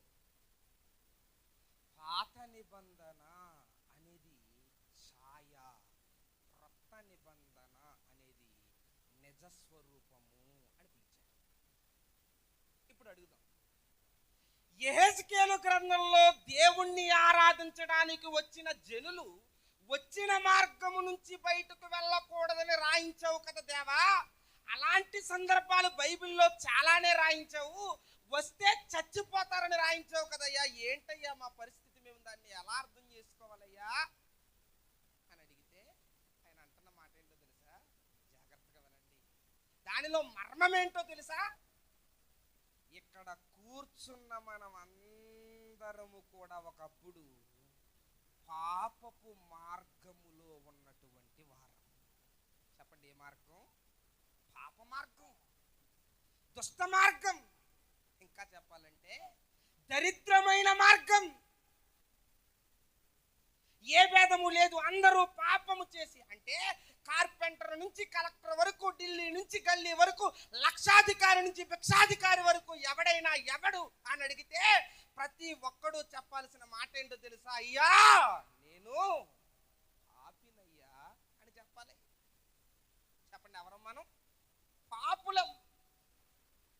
మన ఆలోచనలకు హద్దు లేని బ్రతుకు బ్రతుకు ఒకప్పుడు మనది. మన కార్యాలకు హద్దు అదుపు లేని బ్రతుకు మనది.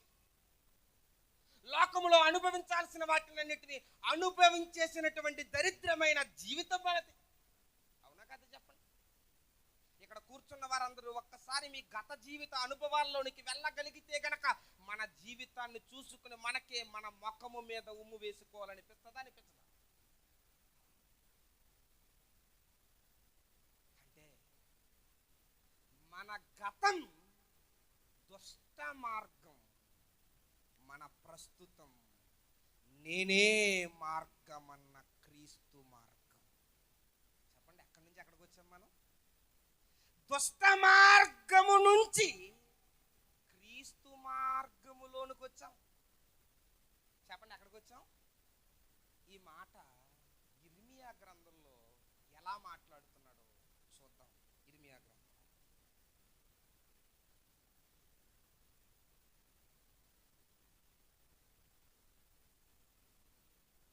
బైబిల్స్ ఉన్న వారందరూ తిరుగుతాం.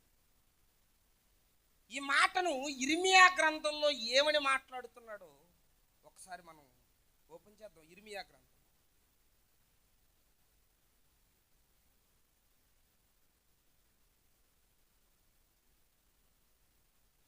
ఇర్మియా గ్రంథము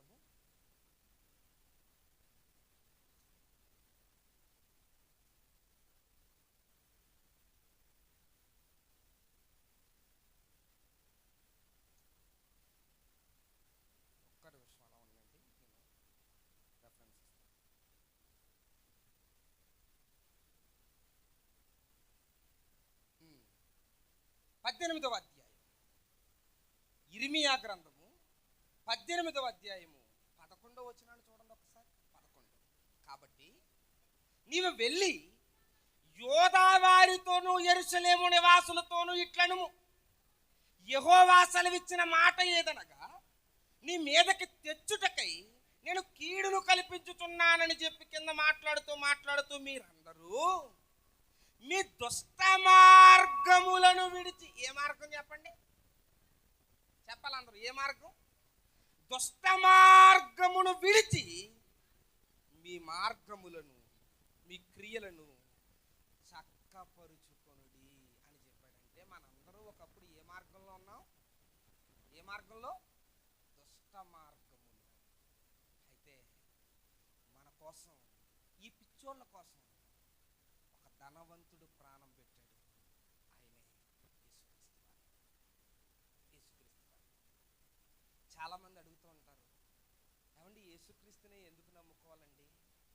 యేసుక్రీస్తునే ఎందుకు నమ్ముకోవాలంటే ఈరోజు ధైర్యంగా యేసుక్రీస్తుని ఎందుకు నమ్ముకోవాలో చెప్పుకోలేని వాళ్ళు క్రైస్తవ్యంలో తయారవడం సిగ్గుచేట మన జీవితానికి.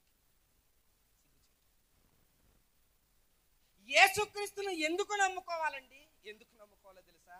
ఆయన పరలోకంలో కూర్చుని కబురులు చెప్పేవాడు కాదు. పాపి కోసం పరలోక వైభవాన్ని విడిచిపెట్టి భూలోకానికి దిగి దారిద్ర్యములోనికి వచ్చి ధనవంతుడై ఉండి ఎలాగైపోయాడట ఆయన? దరిద్రుడు. దీనిని ఒక ఆయన చాలా చక్కగా వివరించారు ఒక పుస్తకంలో. ఎలా అంటే, ఈరోజు ప్రపంచంలో మతం మతం మతం మతం అని కొట్టుకుని పోతాయి కదా, కొట్టేసుకుంటారు కదా. మతానికి మార్గానికి తేడా ఏంటండి అని ఒకరు అడిగితే ఒక ఆయన ఇలా చెప్పాడు. ఏమనంటే, ఒకడు నదిలో కొట్టుకుపోతున్నాడట. ఎక్కడ కొట్టుకుపోతున్నాడు? నదిలో కొట్టుకుపోతున్నాడు. కొట్టుకుపోతుంటే ఒక ఆయన వచ్చి అడిగాడు, ఎక్కడికి వెళ్తున్నావు అన్నాడట. ఏమన్నాడు? ఎక్కడికి వెళ్తున్నావు? ఆడికి తెలుస్తుంది వీడు కొట్టుకుపోతున్నాడు. ఏమడిగాడు? ఎక్కడికి వెళ్తున్నావు అన్నాడు. అప్పుడు ఎలా ఉంటుంది వీడికి? వీడు బయటకు వస్తే ఫస్ట్ గోమ మీద కొడతాడు. అవునా కదా చెప్పండి? కొడతాడో కొట్టడా? కొట్టుకుపోతున్నాను చూసి ఎక్కడికి వెళ్తున్నావు, ఏం చేస్తున్నావు, ఎలా వెళ్తున్నావు, ఏతొచ్చా అని అడిగితే బాగుంటుందా? ఏం చేయాలి? లాగాలి. బాగా గుర్తుపెట్టుకోండి, మతాన్ని అనుసరించేవాడు ఎవడైనా సరే సొల్యూషన్ అవ్వలేడు, దుష్టత్వాన్ని చేస్తాడు. చెప్పండి, ఏం చేస్తాడు? దుష్టత్వం, మతమౌఢ్యం. అందుకే ఈరోజు చాలా మంది చర్చిలు తగలబెట్టేయడం ఇవన్నీ ఎందుకు? మత విద్వేషాలు రెచ్చగొడుతున్నారు ఎందుకు? వీడికి మతం తెలుసు కానీ మార్గం తెలీదు. వీడి దగ్గర ప్రశ్న ఉంటుంది కానీ సొల్యూషన్ ఉండదు. ఇంకొకడు వచ్చాడట, ఆడన్నాడట, కొట్టుకుపోతున్నావా ఏంటి, ఫేస్ కొంచెం మార్చి కొట్టుకుపోతున్నావా, ఏం కాదులే పైనుంచి ఈత చూపిస్తాను లోపల కొట్టుకుని వచ్చే అన్నాడు. ఏమన్నాడు, పైనుంచి ఈత నేర్పిస్తా. ఇప్పుడు ఆడికి ఈత నేర్పించే పరిస్థితి ఆడిది. ఆడు ఏమవుతున్నాడు, కొట్టుకుపోతున్నాడు. కొట్టుకుపోతున్నాడు చూసి నువ్వు పడి నువ్వు దూకేసి లాగాలి, కానీ ఏం చేస్తున్నాడట, కొట్టుకుపోతున్నావా, పైనుంచి ఈత ఎలా కొట్టాలంటే ఇలా కాళ్ళు చాపాలి, ఇలా కొట్టాలి అన్నాడట. అప్పుడు వీడు బయటకు వచ్చాడంటే ఈయన కొడతాడు ఫస్ట్, అవునా కదా, ఈయన కొడతాడు. అలాగైపోయిన తర్వాత ఇంకొక ఆయన వచ్చాడు, నదిలోనికి దూకేశాడు, భుజాల మీదకు ఎత్తుకున్నాడు, బయటికి తీసుకొచ్చాడు. ఒక విషయం చెప్పనా, మొదటిది మతం, రెండవది శాస్త్రం, మూడవది క్రైస్తవ్యం. చెప్పండి ఏంటది, క్రైస్తవ్యం. క్రైస్తవ్యం అంటే క్రీస్తు అని అర్థం. చెప్పండి ఎవరైనా, క్రీస్తు. ఆయన పరలోకంలో కూర్చున్నాక ఈత నేర్పుతాను నువ్వు కొట్టుకుని వచ్చే అన్నాడా, అనలేదు.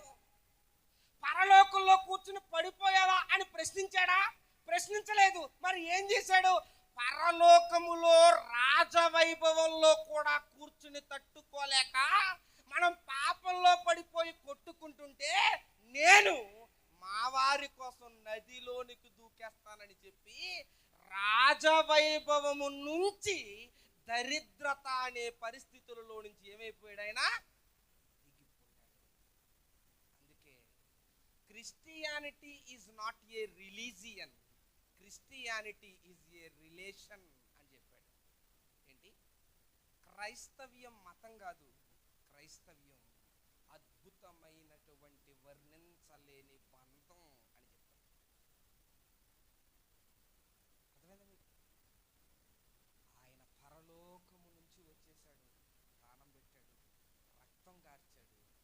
ఆ అమూల్యమైన రక్తములో కడగబడిన వారమే ఇక్కడ బాప్తిస్మం తీసుకున్నటువంటి మనం. అంటే ఏం జరిగిందండి బాప్తిస్మంలో, ఏమీ లేదు. దుష్ట మార్గాన్ని విడిచిపెట్టాం, నీతి మార్గములోనికి అడుగు పెట్టాం. దుష్ట మార్గాన్ని విడిచిపెట్టాం, నీతి మార్గంలోనికి అడుగు పెట్టాం. ఇప్పుడు ఆయన అంటున్నాడు, ఉత్తర గుమ్మం నుంచి వచ్చినోడు దక్షిణం నుంచి వెళ్ళమన్నాడు. దక్షిణం నుంచి వెళ్ళమన్నాడు, దక్షిణం నుంచి వచ్చినోడు ఉత్తరం నుంచి వెళ్ళమన్నాడు. వచ్చిన త్రోవలోనే ఎవరు వెనకకి వెళ్ళొద్దు అన్నాడు. అంటే ఏంటో చెప్పనా, ఇప్పుడు చెబుతున్నాను వెనక్కి. ఇది దుష్ట మార్గం అనుకోండి. ఏ మార్గం ఇది, ఫోను దుష్ట మార్గం, ఇది నీతి మార్గం, యేసుక్రీస్తు అనే నీతి మార్గం. మనం ఎక్కడి నుంచి ప్రయాణం చేసి ఎక్కడికి వచ్చాం, ఎక్కడికి వచ్చాం. ఇప్పుడు దేవుడు ఏమంటున్నాడంటే, దుష్ట మార్గం నుంచి ప్రయాణం చేసి ఇక్కడికి వచ్చావు కదా నీతి మార్గంలోకి. ఇప్పుడు నీతి మార్గంలో నుంచి యేసుక్రీస్తు చెయ్యి పట్టుకుని పరలోకం వెళ్ళిపోగానే డైరెక్ట్గా మరలా దుష్ట మార్గంలోనికి వచ్చే ప్రయత్నం అదని చెప్పాడు ఆయన. అర్థమైందా మీకు, అర్థమైందా, అది చెప్పాడు ఆయన. మెట్లెక్కేసి దిగొద్దని చెప్పలేదు ఆయన. అర్థమైంది, ఏం చెప్పాడు, దుష్ట మార్గములోనికి మరలా ప్రయాణం చేయొద్దు. అంటే ఏంటంటే, నువ్వు విసర్జించిన దానిని మరలా చేతితో తీసుకోవద్దు అని చెప్పాడు. పచ్చి భాషలో మాట్లాడాడు. నేను బాధాకరమైన ఒక విషయం చెప్పనా, ఒక్క విషయం. ఈరోజు మనలో చాలామంది దుష్ట మార్గాన్ని విడిచిపెట్టి నీతి మార్గంలోనికి వచ్చేసి మరలా నీతి మార్గాన్ని విడిచిపెట్టి దుష్ట మార్గంలోనికి వెళ్ళిపోతున్న వాళ్ళు ఉన్నారా లేరా, ఉన్నారా లేరా, ఉన్నారా లేరా గొడవ పక్కనెట్టేద్దాం. అది మనమా కాదా, మనమా కాదా పక్కన పెట్టేద్దాం. నేనా కాదా, నేనా కాదా. సినిమాలు మానేసాం, ఏం చేసాం, మానేసాం. మనకు ఒకడు విరోధం ఉన్నాడు కదా, ఎవడవాడు, అపవాది. వీడు ఏం చేస్తూ ఉంటాడంటే మానేసినోనికి కెలుగుతూ ఉంటాడు. మాట ఏం చేస్తాడు, మానేసినోనికి కెలుగుతాడు. వీడు కెలకడం కూడా ఎలా కెలుగుతాడు, చాలా విచిత్రంగా కెలుగుతాడు వీడు. ఒక ఆవిడ చెప్పింది నాకు కూడా, ఏంటంటేనంట, ఆవిడ దేవుళ్ళలోనికి వచ్చి సినిమాలు వదిలేసిందట, సీరియల్ వదిలేసింది, అన్నీ వదిలేసిందట.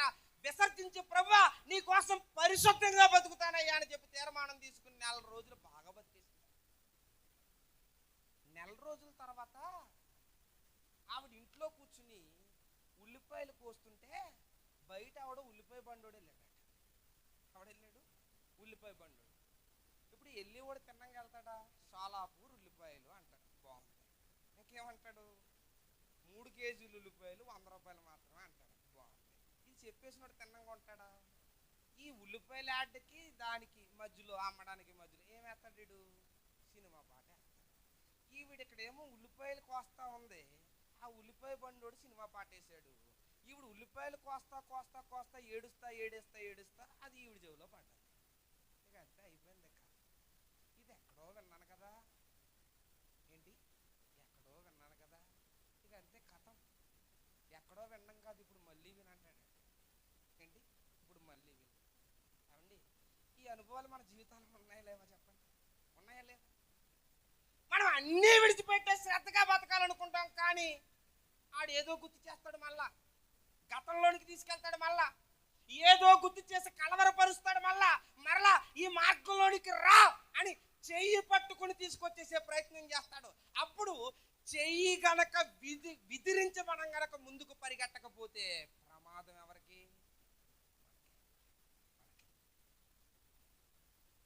బాగా గుర్తుపెట్టుకోండి ఈ మాటలు.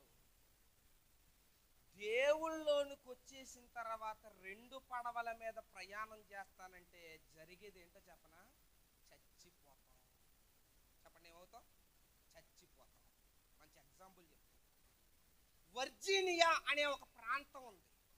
ఆ ప్రాంతంలో ఒక అమ్మాయికి ఒక తాబేలు కనిపించిందట. ఏం కనిపించింది? తాబేలు. తాబేలు కనిపిస్తే విచిత్రం ఏంటి, మనం కూడా చాలాసార్లు చూసాం కదా తాబేలుని, చూసామా లేదా? చూసాం. కానీ ఈ అమ్మాయికి కనిపించిన తాబేలు మామూలు తాబేలు కాదు, 2 తలల తాబేలు. ముందు నుంచి ఒక తల, వెనక నుంచి ఒక తల. ఎన్ని తలలు? 2 తలలు. ఇది కనిపించగానే ఆమె చాలా బాగా సర్ప్రైజ్ అయిపోయి శాస్త్రవేత్తలకు ఇచ్చి, ఇది చూడండి కొంచెం వెరైటీగా ఉందంటే శాస్త్రవేత్తలు దాని మీద పరిశోధన చేయడం మొదలుపెట్టి ఒక 1 నెల రోజుల తర్వాత వారు చెప్పిన మాట ఏంటో తెలుసా, మామూలు తాబేలు కంటే ఈ తాబేలు ముందుగా చచ్చిపోద్దని చెప్పారు. ఏం చెప్పారు? ముందుగా.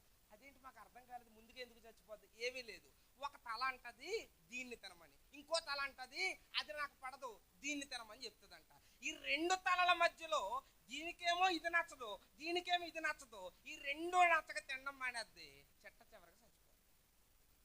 అర్థమైందా మీకు? ఇది తాబేలు కథ కాదు, మన కథ. ఎవరి కథ? మన కథ. మనం కూడా అంతే, దేవుడు దెయ్యం, దేవుడు దెయ్యం, దేవుడు లోకం, లోకం లోకం. లోకంలోనికి వెళ్ళినప్పుడేమో బైబిల్ చదవాలనిపించదు, బైబిల్ చదువుతున్నప్పుడేమో లోకానికి వెళ్ళాలనిపించదు. ఈ 2 జరుగుతాయి. కానీ లోకంలోనికి వెళ్ళిపోతాం, బైబిల్లో వచ్చేస్తాం, లోకంలోకి వెళ్ళిపోతాం, బైబిల్లోకి వచ్చేస్తాం, చర్చిలోకి వచ్చేస్తాం, సినిమా హాల్కి వెళ్ళిపోతాం, చర్చిలోకి వచ్చేస్తాం, సినిమా హాల్కి. ఉదాహరణకు సినిమా అని చెప్తున్నాను, అందరికీ కనెక్ట్ అవుతుంది. కానీ నీ వ్యక్తిగత జీవితంలో నువ్వు ఎక్కడ పడిపోతున్నావో స్పష్టంగా నీకు తెలుసు, నీ దేవునికి తెలుసు. నాకు తెలియదు. మధ్యాహ్నం సేవకులతో మాట్లాడుతుంటే ఆయన కొన్ని విషయాలు చెప్తున్నప్పుడు నిజంగా ఆశ్చర్యపోయాను. ఈ ప్రాంతానికి ఒక దర్శనాన్ని బట్టి అడుగు పెట్టానండి, నా ఉద్యోగాన్ని రాజీనామా చేసి అంటే నాకు అనిపించింది, దేవా ఇలాంటి నమ్మకమైన సేవకులను ఈ ప్రాంతానికి నడిపించినందుకు నీకు స్తోత్రమయ్యా అని చెప్పి రూమ్లోకి వెళ్ళిన తర్వాత కూడా మాట్లాడుకున్నాం. రూమ్లోకి వెళ్ళిన తర్వాత ఆయన మాట్లాడుతుంటే ఆశ్చర్యపోయిన సంగతులు ఏంటో తెలుసా, ఎలాగైనా సరేనండి అనేకులు ప్రభువులోనికి నడిపించాలి. అందుకే ఉద్యోగాన్ని వదిలేసి, ఆయన దర్శనము కంటే నాకు ఉద్యోగము కనిపించలేదు.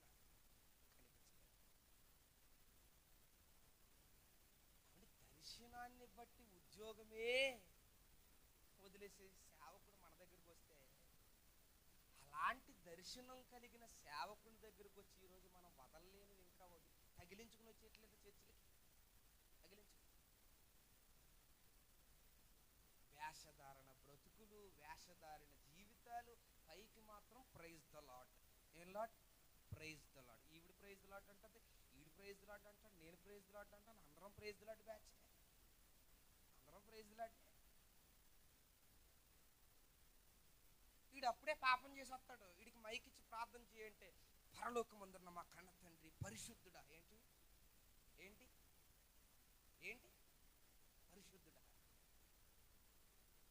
ఒక అపవిత్రుడు పరిశుద్ధుని పేరు అసలు ఉచ్చరించడానికైనా సరిపోతాయి మన బ్రతుకు. ఉచ్చరించడానికి భయం లేదా? అమాలేకీయులందరినీ చంపే సౌలు అన్నాడు ఆయన. ఈయన అన్నాడట, రే అందరినీ చంపేకండి, కొంచెం బాగా ఉన్న వాటిని సైడ్ వేయండి అన్నాడట.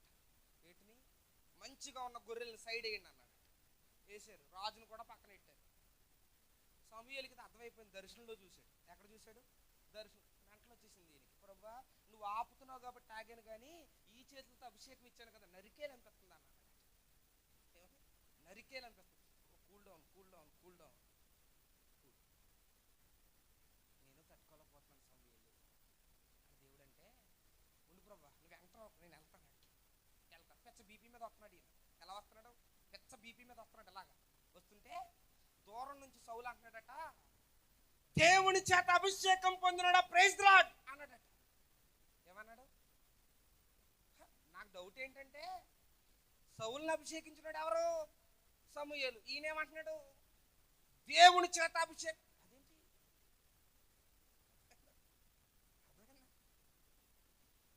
ఈయన ఏం మాట్లాడట్లేదు, కోపంగానే వస్తున్నాడు. అప్పుడు అంటున్నాడట, దేవుడు చెప్పిందంతా. ఎవడు అడిగాడు నిన్ను? ఆయన ఏమన్నా అడిగాడా? మీరు చదవండి ఇంటికి వెళ్ళిన తర్వాత సమూయేలు 2వ గ్రంథం, 1వ గ్రంథం. దేవుడు అడగలేదు, సమూయేలు కూడా అడగలేదు, కానీ ఈయన అంటున్నాడు దేవుని చిత్తం అంతా నెరవేర్చేసాను. అప్పుడే అర్థమైపోయింది, గుమ్మడికాయలు దొంగ ఎవడరా అంటే భుజాలు. ఈయన అనకుండానే తడివేసుకుంటున్నాడు. ఏం చేస్తున్నాడు? గుమ్మడికాయలు దొంగ ఎవడని కూడా అడగలేదు, తడివేసుకుంటున్నాడు. ఇక్కడ మొత్తం తడివేసుకుంటున్నాడు. దేవుని చిత్తాన్ని నెరవేర్చేశాను అంటే అప్పుడు ఆయన అన్నాడట సింపుల్గా, అయితే నా గొర్రెల శబ్దం ఎక్కడైనా పడుతుంది ఏంటో చెప్పనా, నేను దేవుడి చిత్తాన్ని నెరవేర్చాను అంటే పక్కన గొర్రెలు ఏమంటున్నాయి తెలుసా? ఈ నెరవేర్చలేదు అని అరుస్తున్నాయట. ఏంటి అరుస్తున్నాయట? నువ్వు ప్రపంచంలో ఎవడి దగ్గరైనా పాపాన్ని కప్పేయగలవు, కానీ ఇద్దరి దగ్గర కప్పలేవు. ఒకరు దేవుడు, 2 దేవుని చేత నడిపించబడుతున్న సేవకుని దగ్గర కప్పలేవు. కప్పగలవా? కప్పలేవు. అప్పుడప్పుడు చూడండి, వారం అంతా ఏ తప్పు చేసేసామో సేవకుని నిలబడి అదే తప్పు గురించి మాట్లాడతారు. అప్పుడు కూడా మన దరిద్రం ఎలా ఉంటుంది? మన బ్రతికే దరిద్రం అండి, ఒక రకంగా చెప్పాలంటే. ఎందుకు తెలుసా? అప్పుడు కూడా ఏం ఆలోచిస్తాం తెలుసా? సేవకుని చేత దేవుడు మాట్లాడిస్తున్నాడు అని ఆలోచించకుండా, సేవకుడు కానీ నేను తప్పు చేస్తున్నాడు చూసేసేటండి, ఎక్కడి నుంచి అన్నా చూసేసేటండి. దరిద్రమైన ఆలోచన, మన ఆలోచన దరిద్రం అండి. మార్చుకోవాలి, మారిపోవాలన్న ఉద్దేశం ఎక్కడ ఉండదు. కానీ ఏమనుకుంటాడంటే, ఇక్కడ కూర్చుని సేవకుడు కానీ చూసేసాడేంటి, బయటకు వచ్చి మళ్ళీ జేబులో పెట్టుకుని అంటాడు ఈ మధ్యకాలం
రైట్, ఇక ముగించుకుందాం.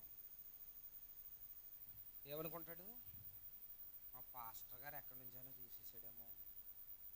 అవునా కదా చెప్పండి? సేవకుడు అంటే దేవుని చేత విజ్ఞాపన, దేవుని దగ్గర విజ్ఞాపన చేసేవాడే సేవకుడు. ఆ సేవకుడు ఎవరితో ఏం మాట్లాడాలో సేవకుడికి ఎవరు నేర్పిస్తారో చెప్పనా? దేవుడు నేర్పిస్తాడు. చెప్పండి, ఎవరు నేర్పిస్తారు? దేవుడు నేర్పిస్తాడు. అక్కడ మా పాస్టర్ గారు ఎక్కడి నుంచి చూసేసాడో కాదు, నేను ప్రపంచంలో ఎవరి కన్నులనైనా కప్పగలను కానీ పరలోకమందున్న పరమ ప్రభువైనటువంటి ఆయన, అగ్ని వంటి జ్వాలలు కలిగినటువంటి ఆయన నేత్రములను నేను కప్పలేను. ఆయన కనులకు మరుగైనది ఏదీ లేదు. ఆ దేవుడే సేవకుని ద్వారా మనలందరినీ ఏం చేస్తాడు? ఖండిస్తాడు, హెచ్చరిస్తాడు. ఈరోజు అడుగుతున్నాను, నువ్వెక్కడున్నావు? పేతురు వెనక్కి పడ్డాడు, మరలా లేచాడు. యోధా వెనకకు పడ్డాడు, తల పగిలి చనిపోయాడు. అర్థమవుతుందా మీకు? పేతురు గారు వెనక్కి పడ్డాడు, మరలా లేచాడు. కానీ యోధా వెనక్కు పడ్డాడు కానీ లేవలేదు. ఇక ఏమైపోయింది? తల పగిలిపోయింది. నువ్వు దేవుల్లో వెనకబడుతున్నావేమో ఆలోచించుకో. ఒకవేళ నువ్వు వెనకబడుతుంటే ముందుకు రావడానికి ప్రయత్నించు. కానీ నేను అడుగుతుంది ఏంటంటే, వెనకబడకుండా నువ్వు వెనక్కి వెళ్ళిపోతున్నావేమో చూసుకో. ఇది చాలా డేంజర్. అర్థమైందా? పేతురు గారికి యోధా గారికి తేడా ఏంటండి? పేతురు గారు వెనకబడ్డాడు కానీ యోధా వెనక్కు వెళ్ళిపోయాడు. చెప్పండి, యోధా ఏం చేశాడు? వెనక్కు వెళ్ళిపోయాడు. అందుకే తల పగిలి చచ్చిపోయాడు. ఈ రాత్రి నిన్ను సూటిగా అడుగుతున్న ప్రశ్న, ఈ సంఘం లేదా ఈ ఉద్యోగం లేదా ఈ కూడికలు, ఈ రాత్రి ఈ సభ, ఇదంతా ఎందుకు అంటే ఒకటే, వెనకబడుతున్న నీ జీవితాన్ని ముందుకు పరిగెత్తించడం కోసం మాత్రమే. పరిగెత్తించడం కోసం. కానీ రాత్రి మనందరం చేయాల్సిన పని ఏంటో తెలుసా? నేను ఎక్కడున్నాను? వెనక్కు వెళ్ళిపోయే పనిలో ఉన్నానా, ముందుకు వెళ్తున్నానా? క్రైస్తవ్యం అనేది ముళ్ళుబాట అండి. ఏం బాట? ముళ్ళుబాట. మనమేమనుకుంటామంటే వెనక్కి వెళ్ళిపోతే సేఫ్ బాట. సేఫ్ బాట కాదు. ముందుకెళ్ళినా ముళ్ళే, వెనక్కి వచ్చినా. ఎందుకంటే కరెక్ట్గా మనల్ని తీసుకొచ్చి మధ్యలో నిలబెట్టాడు యేసయ్య. ఎక్కడ నిలబెట్టాడు? మధ్యలో. ముందుకెళ్ళినా ముళ్ళే, వెనక్కి వచ్చినా ముళ్ళే. ఇప్పుడు ముందుకెళ్ళినా గుచ్చుకుంటాయి, వెనక్కి వెళ్ళినా గుచ్చుకుంటాయి. కళ్ళు మూసుకుని ముందుకెళ్ళిపోకూడదా? అవునా కదా చెప్పండి? కళ్ళు మూసుకోండి. ఎందుకంటే కళ్ళు ఎలాంటిదంటే ప్రమాదకరమైనవి. ఎందుకంటే ఆ ముళ్ళు గుండా నడుచుకుంటా వెళ్తున్నప్పుడు పక్కన ఏవో కనబడతా ఉంటాయి. అవి ఎప్పుడైతే కనబడ్డాయో మన మనసు అట్లా ఆగుతూ ఉంటుంది. మరలా వెనక్కి వెళ్ళిపోతే బాగుంటుంది కదా, అందుకే కళ్ళు మూసుకుని వెళ్ళిపోండి. అప్పుడప్పుడు ఇంట్లో అమ్మ వండిన కూర ఫెయిల్ అయిపోతే ఏమంటది అమ్మ? ఏదో రకంగా రా, కళ్ళు మూసుకుని తిని. ఏం మూసుకుని తిని? దేవుడు కూడా అదే అడుగుతున్నాడు మిమ్మల్ని, నన్ను. ఏమడుగుతున్నాడు తెలుసా? కళ్ళు మూసుకుని వచ్చాయి.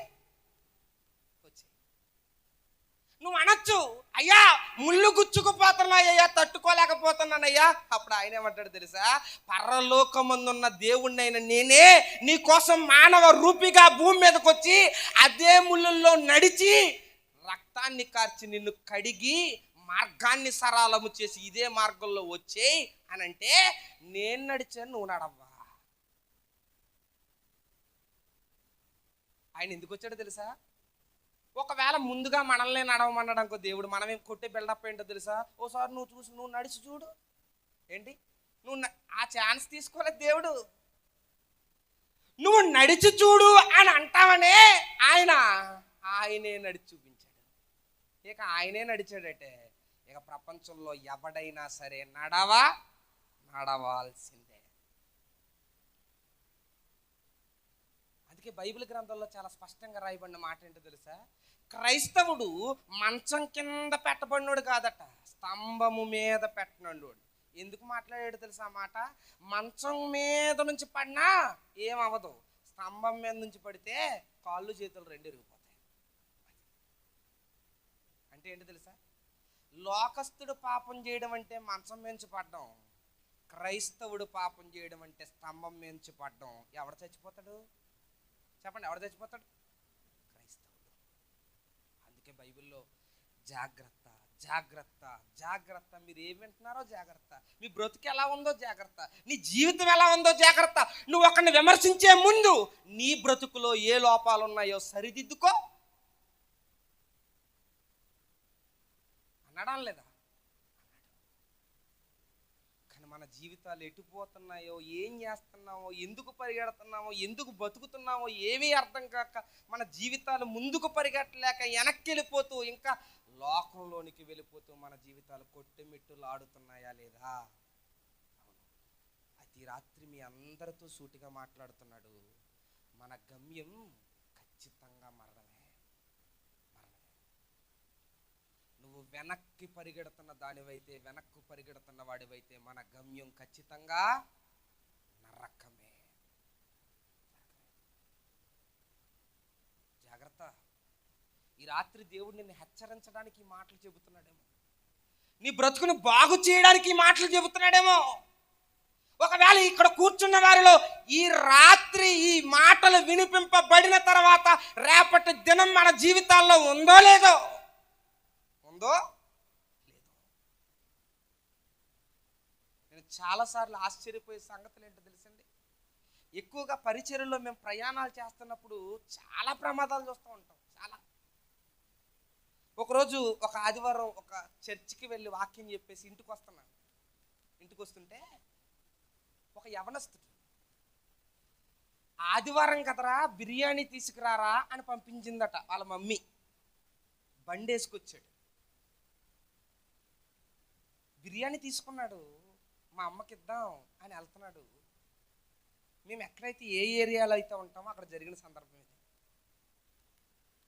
వెనక నుంచి ఒక బస్సు వచ్చి ఎక్కితే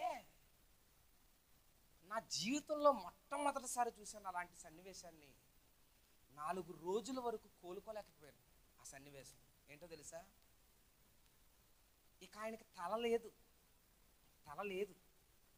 దాంట్లోంచి బ్రెయిన్ బయటపడిపోయి ఇలా అంటుంది. అది గుండు కొట్టుకుంటా చూడండి, అలా కదులుతుంది. అది ఆ సన్నివేశాన్ని చూసిన తర్వాత గజగజలాడిపోతుంటే అప్పుడు వాళ్ళ అమ్మగారు వచ్చారు. ఆవిడ గుండెలు బాదుకుని అంటున్న మాట ఏంటో తెలుసా? నా కొడుకును నేనే పంపాను బిర్యానీ తెమ్మని. ఆ బిర్యానీ తీసుకున్నాడు, ఆ పొట్లం అక్కడే పడిపోయి ఉంది. దాన్ని చూసి ఆ గుండెలు బాదుకున్న తల్లి ఏడుస్తుంది. అయ్యో, బిర్యానీ గనక ఈరోజు తినాలన్న ఆలోచన రాకపోతే నా కొడుకును బయటకు పంపకపోదును కదా,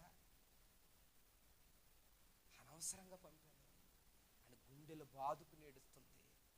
అప్పుడు అనిపించింది, ప్రభువా మా జీవితాలను నువ్వు బైబిల్లో ఏమని పోల్చావయ్యా?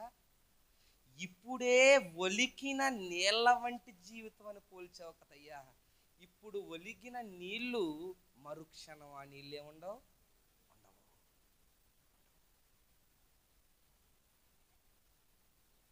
ఒక ఆవిడ ఆఫీస్ నుంచి వస్తుంది, రియల్గా జరిగిన విషయం. ఆఫీస్ నుంచి వస్తుంది, ఆకలేస్తుంది. ట్రైన్ ఎక్కేసింది, దిగేసింది, ఇంట్లోకి వెళ్ళిపోయింది, వండేసుకుంది, కలిపేసుకుంది, ముద్ద పెట్టుకుంటుంది, గుండె ఆగిపోయింది. ఆ ముద్ద పెట్టేసుకున్న తర్వాత తృప్తిగా తినేసిన తర్వాత ఆగిపోవచ్చు కదా,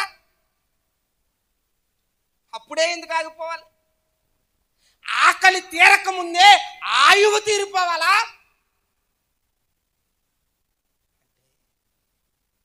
మన జీవితాలు ఎప్పుడు వెళ్ళిపోతాయో తెలియని జీవితాలు. అందుకే అంటున్నాడు, దీపం ఉండగానే ఇంటిని చక్కబెట్టుకో. ఎక్కుతుందా? మనకేమన్నా ఎక్కుతుందా?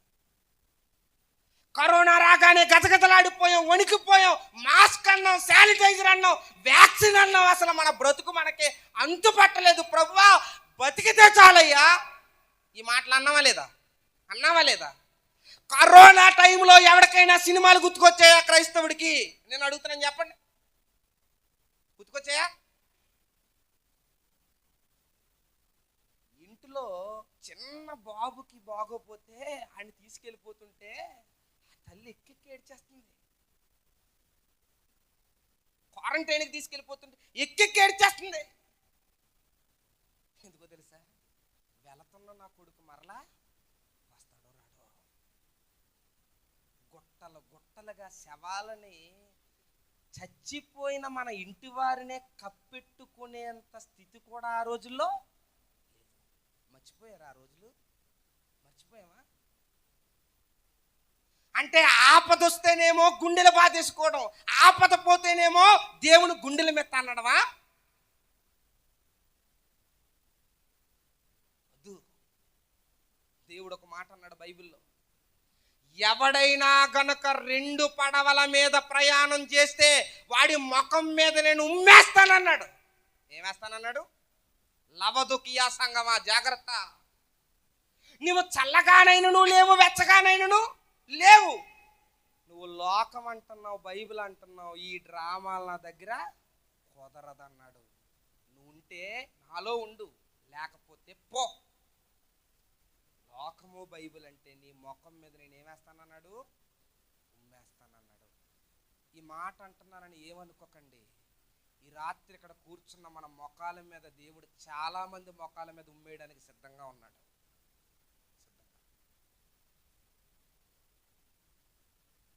ఎందుకు చెప్పనా? ఇస్కరియోతు యోధాగాడు ఎదవండి 30 వెండి నాణాలకు అమ్మేశాడండి.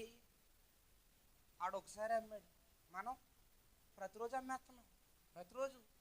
ఇంకా విచిత్రం ఏంటో తెలుసు? ఆడు 30 వెండి నాణాలు. ఆ రోజుల్లో వెండి నాణాలంటే చాలా రేట్ ఎక్కువ, అందుకే వెండి నాణాలకు అమ్మాడు. అవునా? కానీ ఈరోజు మన దగ్గరికి వచ్చి, నువ్వు యేసయ్యని ఈరోజు దేనికి అమ్మేశావు? లిస్ట్ ప్రిపేర్ చేయండి, ఒకసారి లిస్ట్ ప్రిపేర్ చేయండి. దేనికి అమ్మేశావు? ఏమీ లేదు. ఆడెవడో ఏదో అన్నాడు, ఆడిని బూతు మాట తిట్టేశాడు. అంటే ఈ మాటకు అమ్మేశావు ఆయన. అంతేనా? అవునా కదా? దేనికి అమ్మేశావు? ఒక సినిమాకి అమ్మేశాను, ఒక సీరియల్కి అమ్మేశాను, ఇంకా దేనికి అమ్మేశావు? డబ్బుకి అమ్మేశాను. ఈరోజు మన జీవితాల్లో వదులుకోలేని పాపాలన్నీ ఏంటో తెలుసా? మనం యేసయ్యని అమ్మేస్తున్నాం. ఏం చేస్తున్నాం చెప్పండి? అమ్మేస్తున్నాం.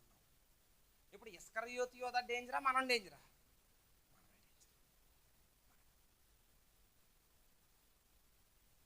దావీదు గారి జీవితంలో ఒకరోజు తప్పు జరిగింది, కానీ అదే దావీదు తర్వాత గుండెలు బాదుకున్నాడు. ఏమనో తెలుసా? ఆ ఒక్కరోజు నేను యుద్ధానికి వెళ్ళిపోతే గనక నా జీవితంలో ఈ ముద్ర పడేది.